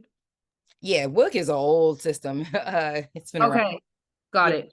Okay. Yeah, they any woman when they announce that they're pregnant, they get because I had it when I was pregnant, and when I had my firstborn. If you qualify income wise, and you are pregnant, once your doctor confirms that you're pregnant, the government sends you all the information you need for it, and you're invited to join the WIC program and get this free money.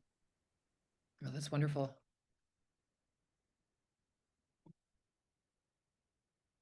Item 10.22, moving on, Resolution 25-516 is a resolution authorizing the City of Jersey City to apply for and accept grant funding from the New Jersey Department of Health under the fiscal year 2026 Strengthening Local Public Health Capacity Grant Program to build infectious disease preparedness and response capacity.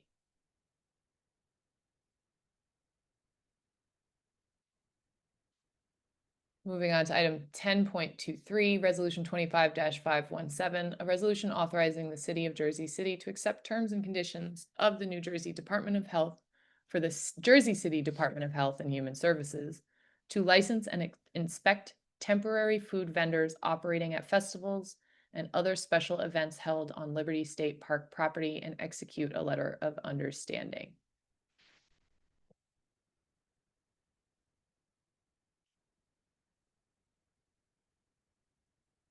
So I guess the question is, do we trust our local city government to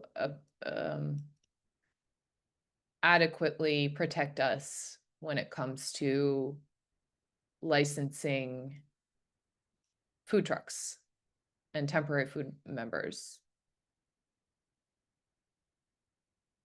Questions, comments? They do it throughout the city already. This is just for a approval to do it on state grounds. Okay, It's like, okay, got it. So they do already do it, and they're in the habit of, okay, I didn't know that. That's great. Item 10.24 is a resolution authorizing the payment of a claim submitted by Longview International Technology Solutions for installing and servicing kiosks that dispense health testing and harm prevention products for the Department of Health and Human Services, Division of Disease Prevention. Apparently we haven't paid our bill. So that's the one question I would ask is why are we starting to see this pattern? I mean, obviously with the budget and a mess, but why are we starting to see this pattern of us not paying our vendors in a timely manner?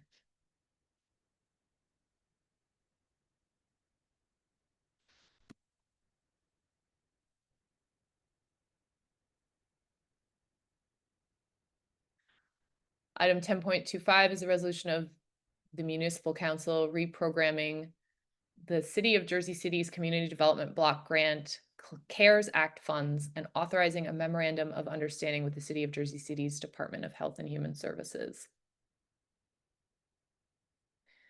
Yet again, this looks like a situation where we have lost some funding, or am I not understanding this?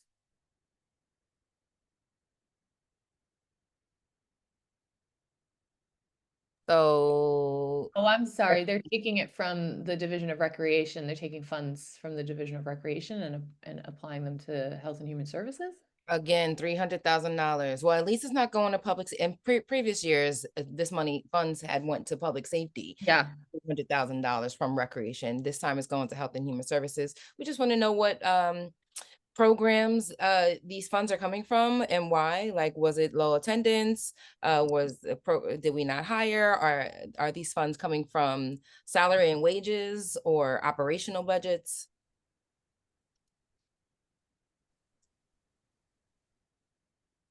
So they said they moving 300,000 from recreation. Yeah, it's going from 846 to 556. So nearly 300. It's going, he said it's going to recreation to a hygiene It's bus, hygiene bus program. Oh, is that Ruby? Yeah, Ruby's been in high demand. I will say that. The red bus that has a bathroom on it for the unhoused, so they can we probably need another bus. That actually would make sense though. Like maybe if they are running low and they need to provide services. But And- what area in recreation to be sacrificed? Right. Or- Yeah, but why would they take it from recreation? They could have took that money that was from disease prevention. That they just that I gotta Right. see. We got it because I don't like a lot of times it doesn't make sense. But you shouldn't be taking no money for recreation is the lowest funded department to begin with. So you shouldn't be taking Right. crazy.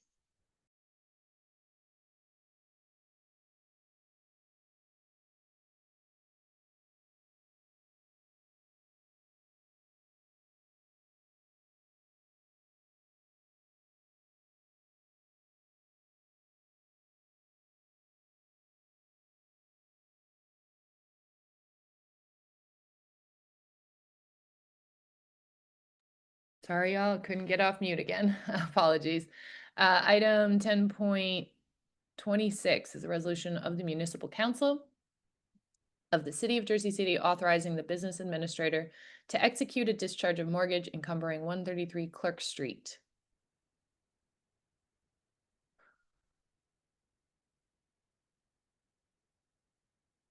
This is for Jose and Yvonne Canales.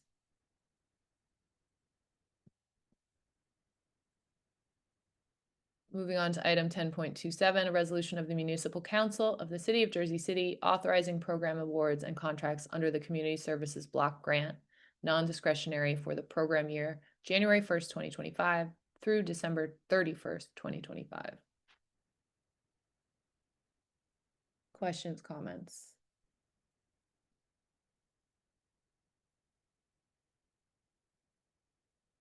And they do list the agencies that are receiving funding and what the specific programs are.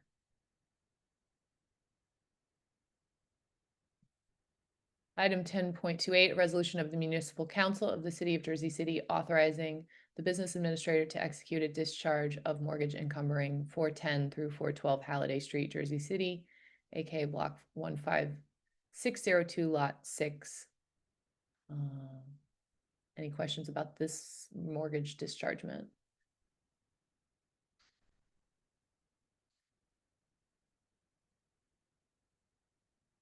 Item 10.29, a resolution of the Municipal Council of the City of Jersey City amending Resolution 24-678, authorizing the sale of 362 Hoboken Avenue, Unit 302, Jersey City, New Jersey, aka 65 Fleet Street, Unit 302, Block 6806, Lot 8, Qual CO 302, and authorizing Michelangelo Kiska to assume the city's notes, mortgages, and deed restrictions encumbering the property. Now, I'll be honest, I do struggle sometimes with these resolutions that are, there's so many details and specific, particulars around these individual properties.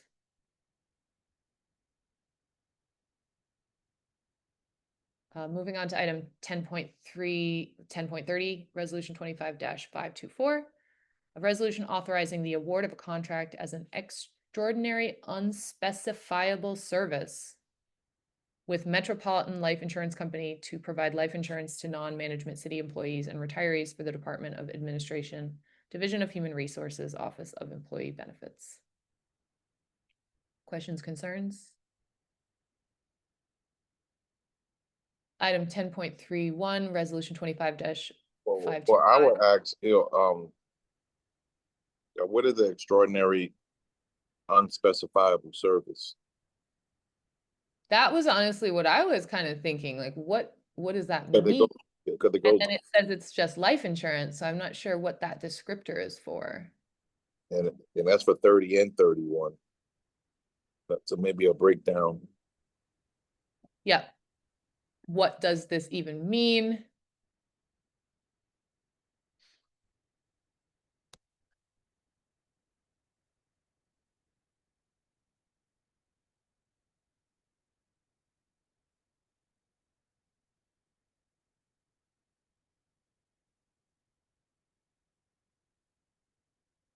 I put a note on both of them. Thank you, Chris.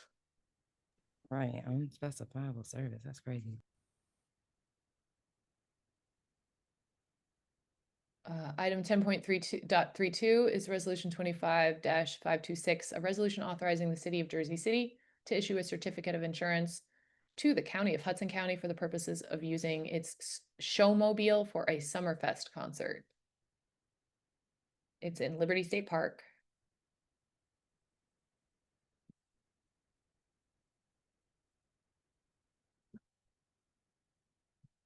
If there are no questions, moving on to 10.33, a resolution of resolution 25-527, a resolution of the Municipal Council of Jersey City authorizing the planning board to conduct a preliminary investigation of the conditions of block 6001, lot 45, study area for determination as an area in need of redevelopment without the power of condemnation as described here pursuant to the local and housing law.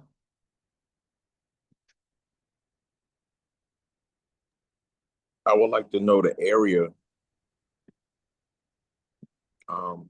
that they're looking to study.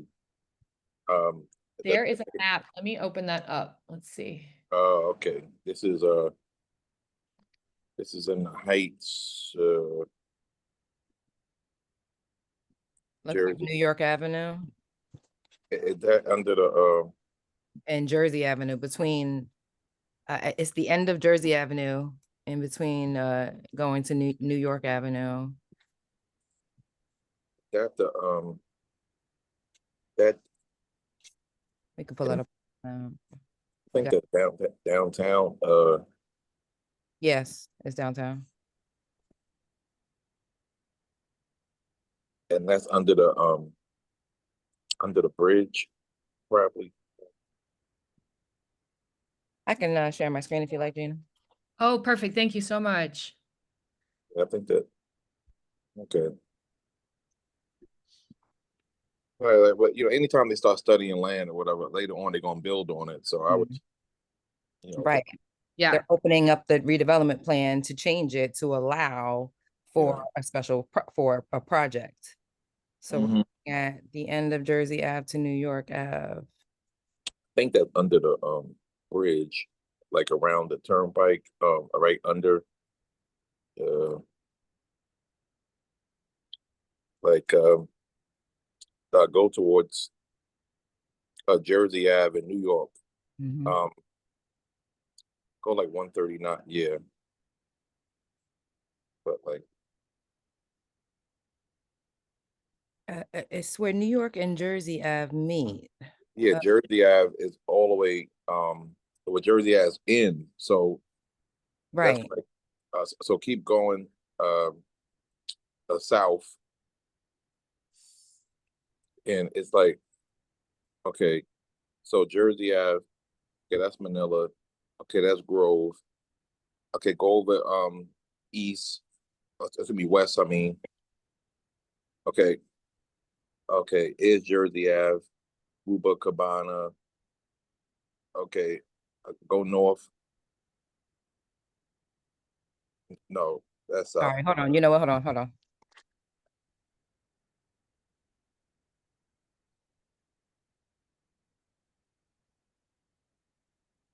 All right.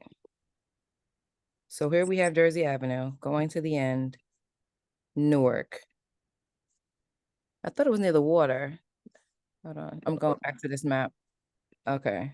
This is a horrible map. So Jersey Avenue, and then we'll have New York Avenue going east, Jersey Avenue going north. Yeah, that don't look right. I don't know. I know Jersey Ave. Do they mean New York Avenue instead of Newark? Who did the map? I think I need Newark Street. Well, that little area right there looks like Oh, here's New York. yeah. Okay, Oh, here yeah, we go. there you go. Here we go. Here we go. Had to zoom in. Yeah, like it looked This like is that, this area. that area outside the little past the turnpike. Or not turnpike, 139, that whole area in downtown. Yeah, they're building something, so gotta be on the lookout what they're building. Okay, so in need of redevelopment, we just have to watch that because this means that the planning board is going to come back with a recommendation and the council will have to approve that recommendation once they open it up for study. So we have to give permission for the planning department to study it, and then we also have to approve their recommendation. And at that time, the council person of that area can make other suggestions before it's approved. So I'll continue. Thank you, Gina. We're halfway there. We got 30 more resolutions to go. 10.34 is a resolution authorizing the execution of a subscription agreement with the city of Hoboken in connection with the United States Department of Transportation's grant award to the city of Jersey City for safe streets and roads for all. 1035 is a resolution authorizing the city of Jersey City to apply for and accept grant funding from the New Jersey Department of Community Affairs, DCA, under fiscal year 2025 capital improvements program to support the demolition and asbestos remediation of the Hudson County Administration Building. 10.36 is a resolution authorizing the traffic engineer to provide by regulation for the temporary closing of 3rd Street from Erie Street to Manila Avenue for school use where such closing is necessary for the preservation of the public safety, health, or welfare. Well, for what? Are they doing like an affair or something like that? A back to school event or something? What?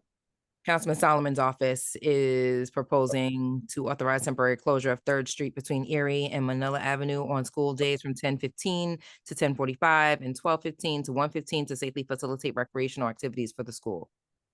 So they don't have like a playground or something like that, so they want them to go outside? Right, for rec. Oh, And so this is yeah, the. we had conversation. All right. Yeah, St. Aloysius does this similarly.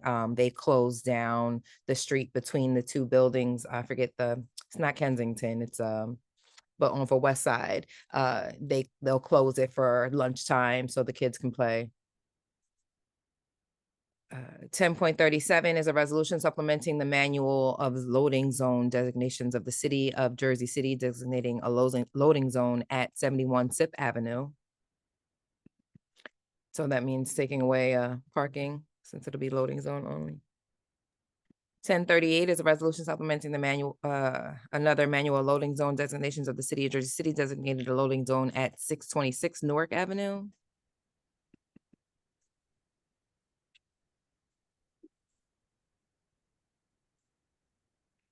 10.39 is a resolution supplementing the manual of loading designations of the city of Jersey City, designating a loading zone at various locations within proximity of Newark Avenue Pedestrian Mall. So with these loading zones come no parking. I mean, you can't access, well, yeah, you already can't access these. You can't access Newark Avenue anymore because of the pedestrian, so they need places to drop off their stuff. Mhm. And 71 sounds like it's that old Hudson County community college building over there in Journal Square that's supposed to be the museum. That's what it looked like. Westerly of Jones Street and extending to a point 30 feet of westerly thereof. 10.40 is a resolution authorizing the award of a contract to Power Concrete Co. Inc. for the 2025 on-call concrete and ADA ramps project number 2025-005E for the Department of Infrastructure, Division of Engineering. And it's for ADA. Looks like ADA ramps at various locations. 10.41 is a resolution authorizing the award of a professional services agreement to Colliers Engineering and Design, Inc., doing business as Macer Consulting, PA, for the implementation of the operations and maintenance plan for the remainder of the 2025 year through the first quarter of 2026 on the PJP landfill site, project number 10-018 at 400 Sip Avenue, routes 1 and 9 for the Department of Infrastructure. So landfill site, 17,500.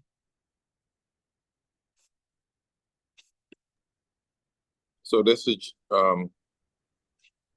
we got to be on the lookout also, like throughout the state, like there's been various sites where people have been taking in waste. So this probably had nothing to do with it, but I guess environmentally we have to be aware of where people are dropping off garbage, and hopefully Jersey City, especially the south side of Jersey City, toward the Bayonne border, you know, that whole area back there, like they don't start dumping trash. So they're going to do air monitoring activities, groundwater, surface water, sediment sampling, seasonal as needed, landscaping, monthly site inspections. Okay, that sounds like they're doing that back there in anticipation for the park, hopefully, that Skyway Park. They've been doing a lot of work back there to keep that area clean. Okay. 10.42 is a resolution authorizing the payment of a claim submitted by Ironbound Community Corporation for the Resilient Northeastern Action Plan, $96,000. And do we get that plan? Have we reviewed it? What actions are we taking? 10.43 is a resolution authorizing the sale of a 100 101 motor vehicles through publicsurplus.com and public online auction. You have all the vehicles. That could be a big purchase. How many cars?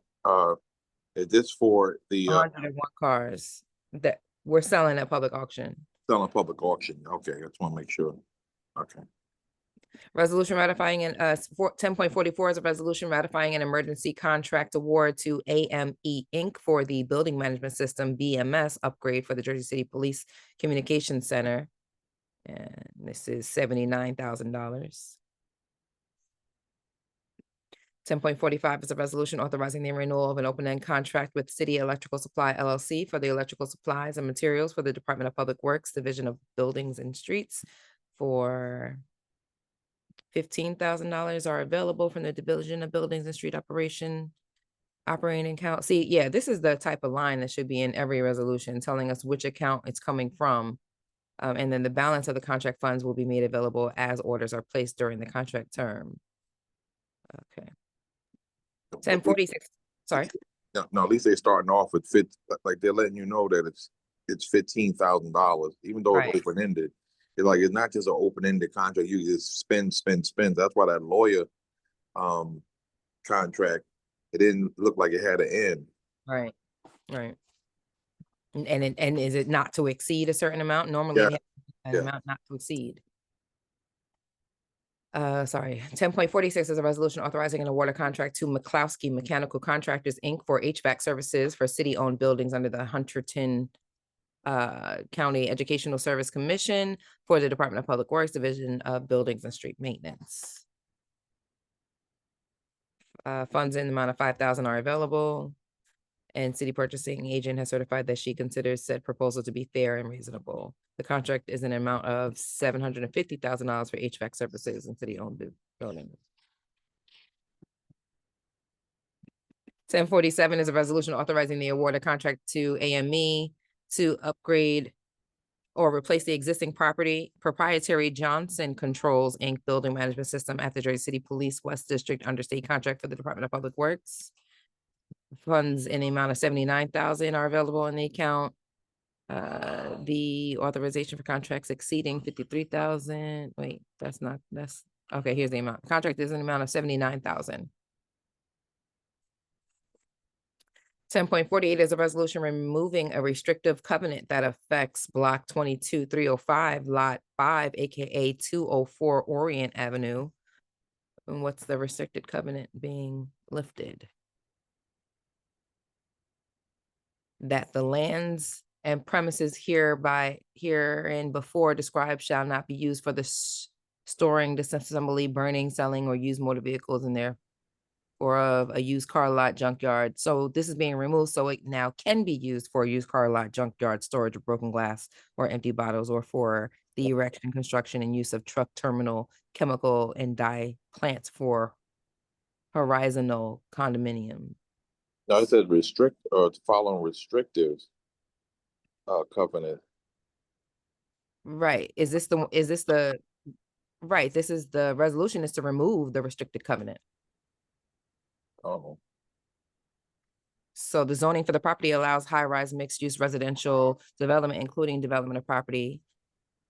Oh. The property is located within the Zone C high-rise mixed-use transit-oriented development district of Green Villa redevelopment plan. The city, yeah. And so it's in the best interest of the city to release the property from the restrictive covenant as it relates to the restriction as to horizontal condominium. Okay, so they're only restricting this part of it, the condominium part.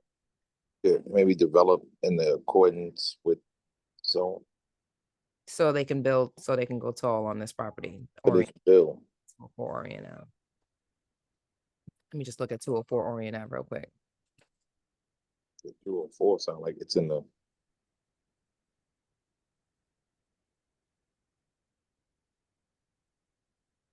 Child is learning all the different sounds he can make now. Yeah. Is 204 Orient like all the way? Wait.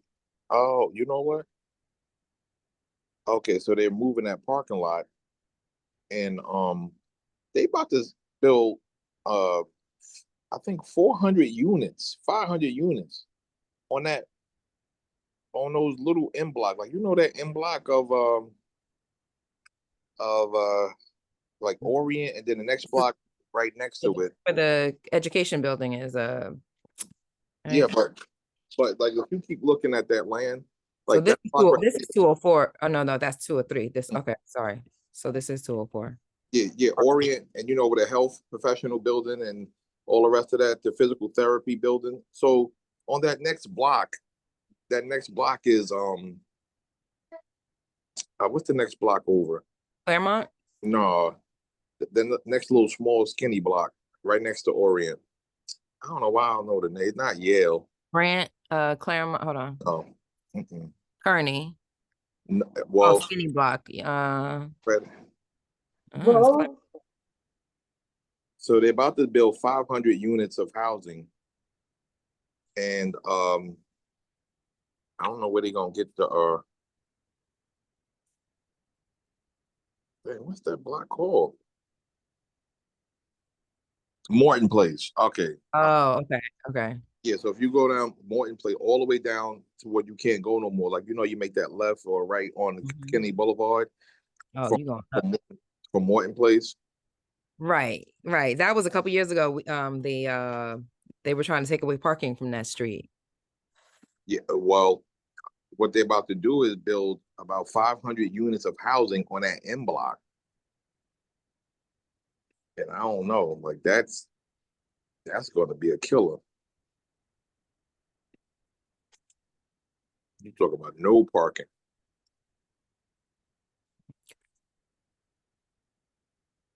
It's all about the master plan. We need to see how they can reopen the master plan and change that parking, that number for only one parking spot for every 4 bedrooms. That's the problem. It's written in the master plan, and that needs to be changed. The fact that the developers only have to provide 1 parking spot for every 4 bedrooms built. So that means for every 4 1-bedroom units, it's only 1 parking spot. Okay, let's go back to the agenda. Okay, go back.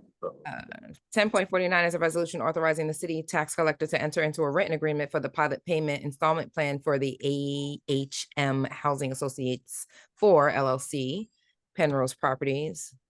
So the initial payment will be $53,000, shall be paid upon execution of this agreement, and therefore for the end of the year, and remaining balance $100,000 broken up into quarterly installments paid equal. So this is their pilot, their payment in lieu of taxes. So they're on the payment plan.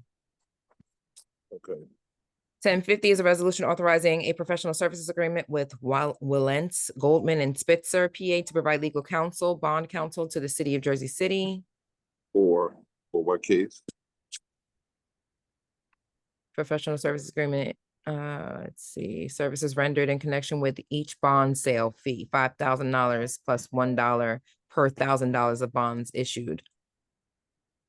So they provide legal counsel for bond sales. Yeah. 10.51 is a resolution of the City Council of the City of Jersey City directing the planning board to prepare an amendment or revision to the Powerhouse Arts District redevelopment plan. I saw a couple emails about this. They have been engaging with the community, as far as I can tell. And we just want to make sure that continues, that community engagement before anything's approved. 1052 is a resolution authorizing the award of a professional services contract to Langen Engineering and Environmental Services LLC in connection with comprehensive building demolition services, including testing of existing materials, design specifications, and bid documents for the county administration building demolition project number 2023-019 for the Department of Infrastructure, Division of Architecture. So they're doing that in preparation for that park. Mm-hmm.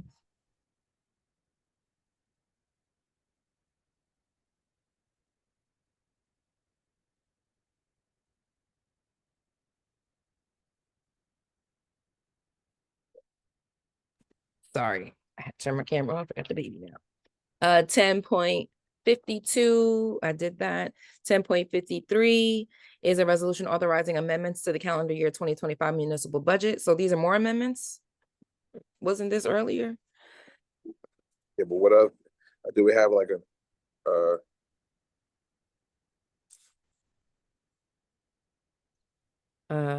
Attached resolution authorizing amendments to the calendar year. This is from Solomon's office. element? Okay, this is for making money, for infrastructure, putting money towards Oh, okay, that's it. for traffic safety, I believe. Mhm. And it's going to come from the city clerk's office. So unused money, salaries. The council office, we have a budget. We over budget every year because we're supposed to be having 4 aides per office, but we only have like 1 or 2 aides per office. And so those extra funds we have available, and instead of going to public safety, as they often do, they are going to traffic and engineering for infrastructure. So, and here's specifications of where they're coming from and where they're going to. Trees. Okay, so this is it. So, okay, so this is a duplicate, or it looks like, because this is what we saw before, the 178 in trees. The yeah, so we just need a understanding of this versus the one that we saw earlier in the resolution section.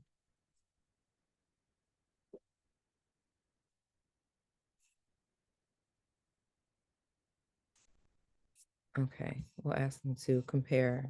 Okay, okay, so he highlighted it. This portion is his. See, yeah, and that's why I said, like, it should be a different resolution for each department to explain why funds are being moved. So we know why these funds are being moved to infrastructure. And did he highlight where they're coming from? Well, we know it's coming from city council, city clerk's office. 10.54 is a resolution of the Jersey City Municipal Council authorizing the city tax collector to enter in a written agreement for another pilot payment installment plan for Shore Club North Urban Renewal LLC. And they have a tax payment installment plan for 24 months with 0 interest. So why did they get a 0 interest? Just like if they already don't have to pay their taxes. So now they get to take their time in giving us money, the payment in lieu of taxes.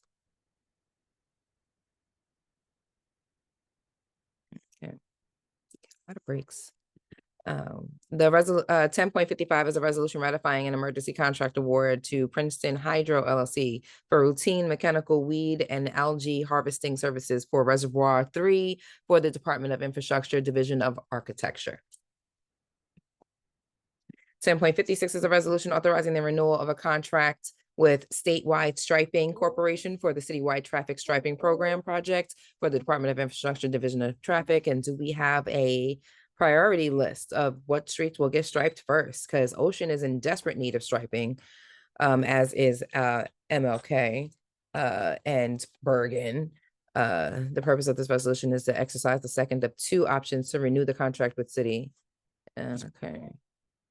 Traffic. So we don't have a specific list. We'll try to get that. 10.57 is a resolution authorizing the award of a contract to Smith Sondy Asphalt Construction for the Communicable Avenue safety improvements.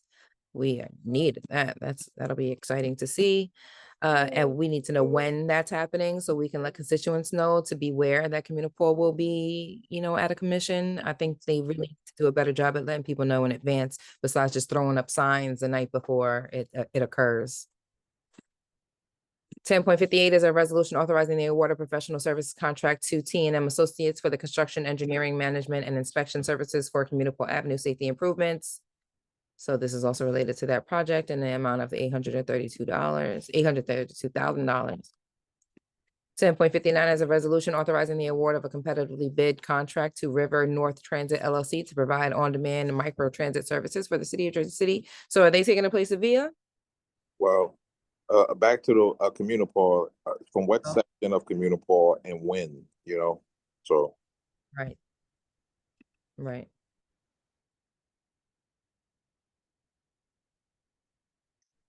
Exactly. And the transit, who are they? And it is the same thing that they're doing in Newark. Oh, they're owned by VIA. It's VIA. It's VIA.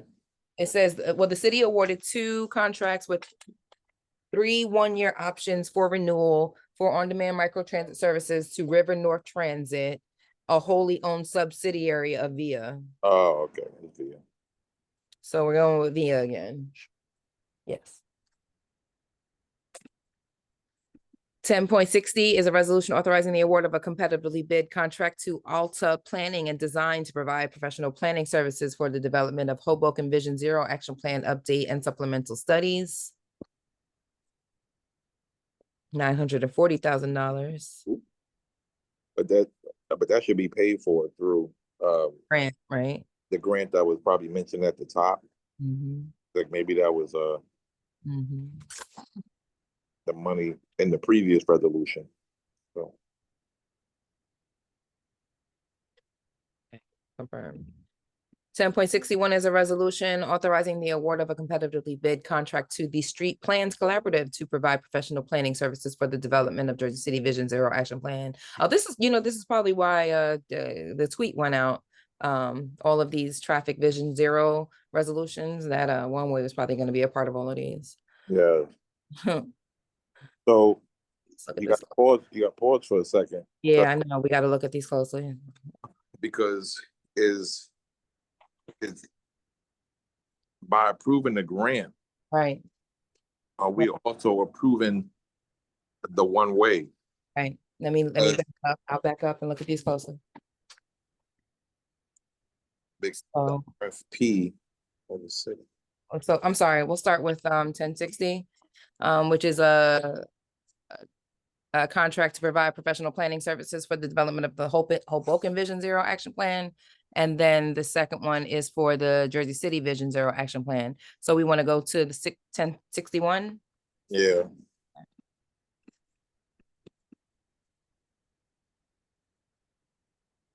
I'm just gonna do a quick search of the document. Let's just make sure there's no mention of MLK or Bergen.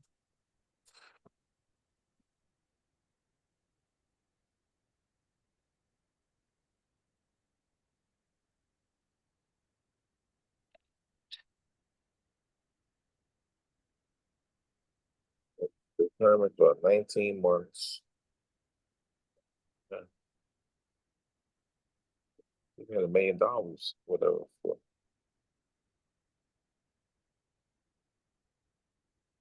Right. 1061.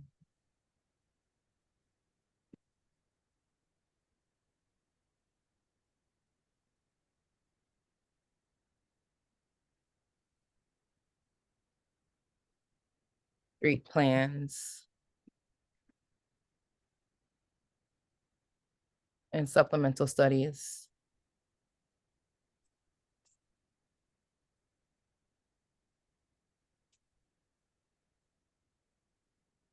The 6 proposals, hold up, 6. All right. Rejecting 6. Oh, so they rejected 6. The So this is this the bidding process? process. Okay. All right. So it's not talking about the scope of things. Part of the federal funds through the U.S. Department of Transportation, safe streets and roads for all, therefore subject to federal, state, local laws. Consultant shall comply with all applicable federal, state, local laws. So yeah, I don't think they're listing specifics yet. These are to do studies. But I think they probably needed to accept, like need everybody to accept it so they can start Right. the study. Start to study it, right.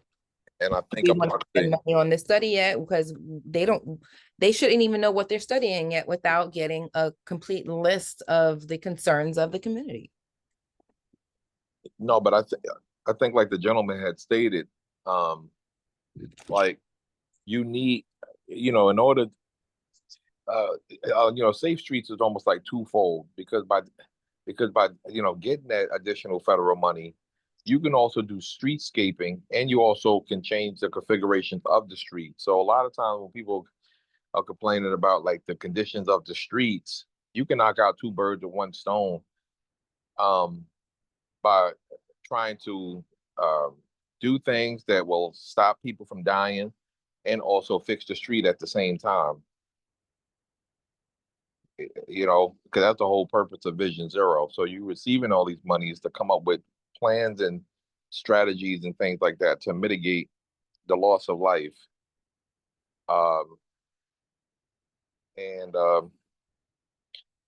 my only concern with this is because he did mention earlier that a set of resolutions or something's going to be presented to the council in August, and this is it's not necessarily the voting on the plan to change the one way or to add bike lanes to Ocean and Jackson, but it's the receiving of the dough to study that work.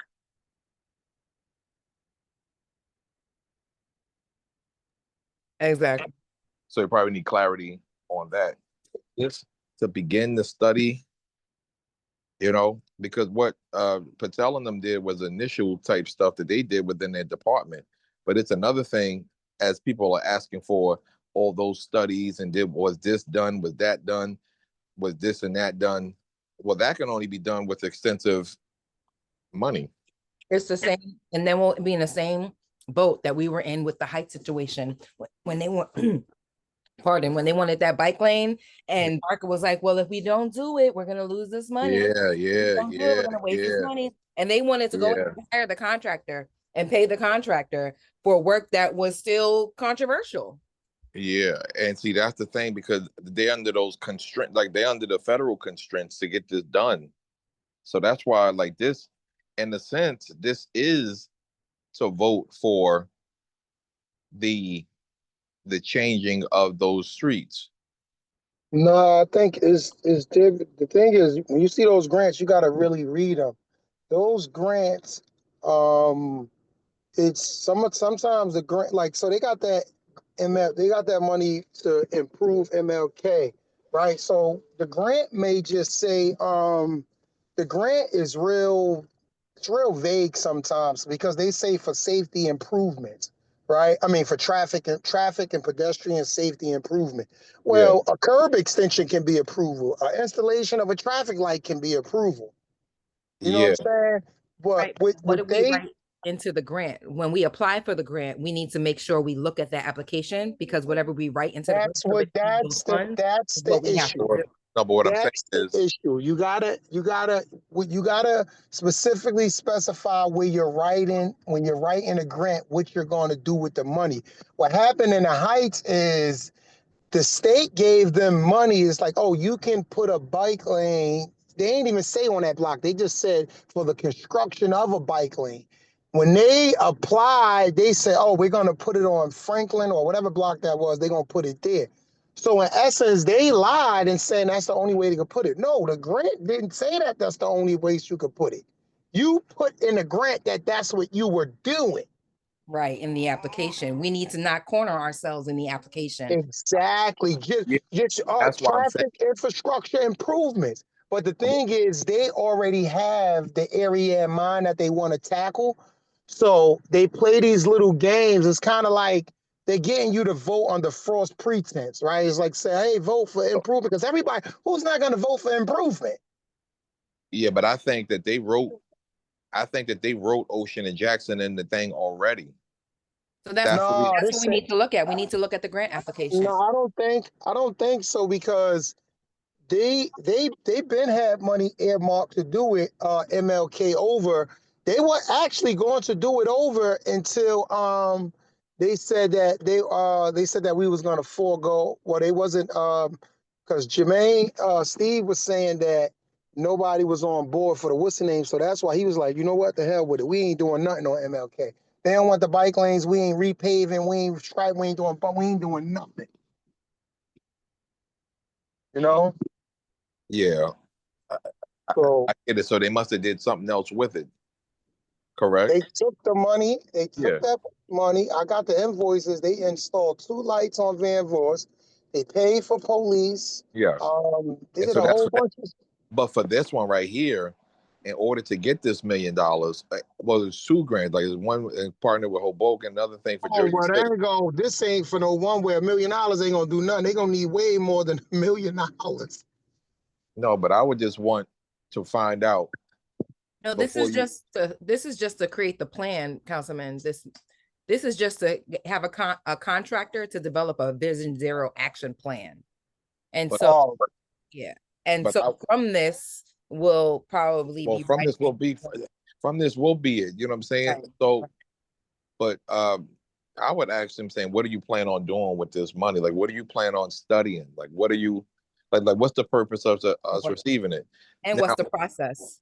yeah, that's the process because I know I remember him saying that in August that the council is going to be voting on the beginning stages of whatever his vision was, and then he tweeted it. Like, no, he said that in September, there's gonna be a proposal on the agenda for safety improvements and all this other stuff. yeah, but in order whatever to have it on the agenda, you actually have to study it, and you actually have to do this, that, and the third. Now, this can take a long. This is like a long process, but Man, that's what I was about to say. Yeah, I don't like, the way, but I would question, and you know, this is where the pushback comes from all the bikes and all the rest of the people. Oh, now he's questioning the money that's used to study Vision Zero. So I would just ask for specifics on what you're studying. When we approve this, I'm saying, like, what are we studying? Like, what's the plan to use this money, and have that be put on record, you know, because I know that this feels like he's starting the process. Like he put the horse out there before everything else. He just was like, all right, fine. Because I know that the council still got to vote on us studying and doing all this stuff. So let me just call this hysteria. Throw these two ordinances, or excuse me, resolutions in while they ain't looking, and then say, well, you know what? If you look back in August, y'all voted on us studying this whole thing. So don't act like whatever they, you know, because but even what he I just does that don't stuff. think it's I mean, that's typically his behavior, but I don't even think he have the time to like, because when you voting on a study, then it's like Like dollars aren't earmarked yet. We just need to make sure we're continuing to watch and make sure dollars aren't yeah, earmarked that's what I was about to say. That's specifically more for that's a more one-way important than change. anything. So we need to just follow the language. And before, because the next step is going to be the council has a vote to approve to apply for a grant for this specific use. So that's what we have to Apply. find. What Yeah. what that resolution didn't say, it's saying that No, this is to pay for a contractor to create a Vision Zero action plan. Then I'm sure we're gonna have to vote to accept that Vision Zero action plan. But the action plan for Vision Zero is going to encompass the entire city. It's Correct. not going to be specifically focused on a Exactly. particular like it's Vision Zero in totality. So we want the action plan. We just need to make sure when that action plan comes back for a vote, that we read that with a fine tooth comb and it doesn't include Yes. MLK to one way. Mm-hmm. And then when the vote comes for the council to vote on applying for a grant, we need to specifically say, make sure that grant does not say these dollars are earmarked specifically for Turner MLK to one way. We just need to continually make sure that dollars aren't being earmarked and we're locked in before community engagement is had. because you know, like when you look at this, you know, the whereases, you know, it kind of gives you a breakdown of what the city did pursuant to all that stuff. So said that they require competitive. Right. on- This is the bidding process specifically for this So- so- job of creating a Vision Zero action plan. Yeah, but on March 7th, 2025, with the intent to award one contract under the services, being Jersey City and Hoboken, the municipal council approved resolution this on June 11th, 2025, rejecting the bids. Okay, and on June 29th, the city received 5 proposals in response to the Jersey City RFP, which included some joint talks with Hoboken. And the committee appointed the business administrator to do this. And this contract has been 19 months. The street plan collective agrees to provide professional planning for something that's going to take place between Jersey City and Hoboken.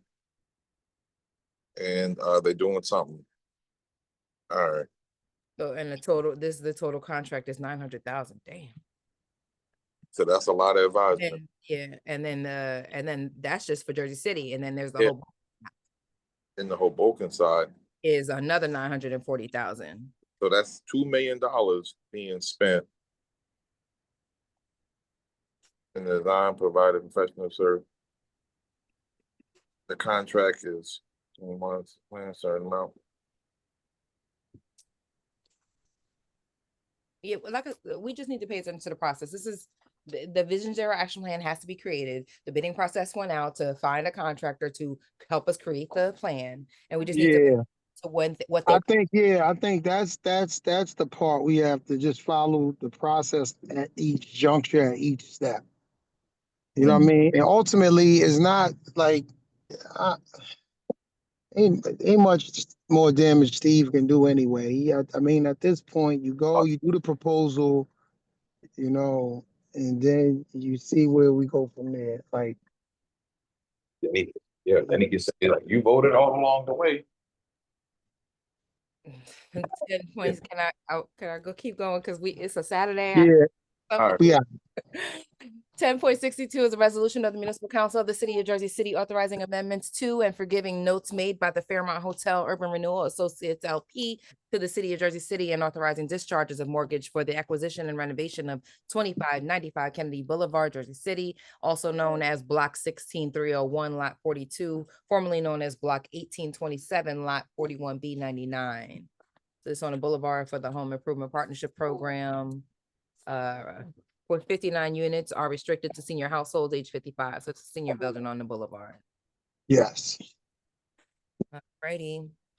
10.63 is a resolution authorizing the Department of Public Safety Division of Fire to apply to the United States Department of Homeland Security's fiscal year 24 staffing for adequate fire and emergency response grant program for hiring firefighters. Beautiful. 10.64 is a resolution authorizing the payment of claims. Well, I do want to say at this time, it's a good example of, can we see the application before it's submitted to make sure that each ward is equally represented in the grant and that all these grant funds don't just go to a certain part of the city. So it's just an example of wanting to see the whole process. And it is a 25% local match grant, a 65% local match grant. So, yeah, can we get a copy of the grant before it's, and that should be something that happens, that should be standard. We get a copy of the grants before they're submitted. Because we are voting on the approval to apply. 10.64 is a resolution authorizing the payment of a claim submitted by Murphy Orlando LLC for providing litigation services for various cases. Those cases include. Oh, no, I'm gonna go up. I vote no on anything with Murphy and Orlando. Because those are the ones, whatever that They did the ward map? They did the ward map. Right. And what do they represent the city for again? What is this for? Maybe Frank, whatever, abstain, whatever, because of previous litigation or law, whatever. Thank you. 10.65 is a resolution authorizing the payment of the claims submitted by Apruze, McDermott, Maestro, and Murphy PC for providing litigation services for various cases. Or maybe in closed session, maybe you should have something in closed session about the cases. Yeah. They're not stating, normally they state what the case is related to. Yeah, there's no cases associated with them. 10.66 is a resolution of Jersey City Municipal Council in support of Bless Housing Group's application to the New Jersey Affordable Housing Trust Fund program for a proposed affordable housing project at 316 Martin Luther King Drive. We support that. And then 1067 is a resolution authorizing the closure of the public right-of-way as per ordinance 25-073 in connection with the Jersey City Marathon, half marathon. So as promised, they brought this back. And I know this is time sensitive for the creators of the marathon. But it's good that these have to come to council now so that we can let our constituents know way in advance when the marathon is taking place. And they provided turn by turns and a map of that route. So we can have that information out way in advance. Those are the items being voted on. The deferred, there are 10 deferred agenda items that can be untabled by council vote at any time. Like, we just need to, like, for instance, this is a one-way that was put on the council agenda for Bram Hall.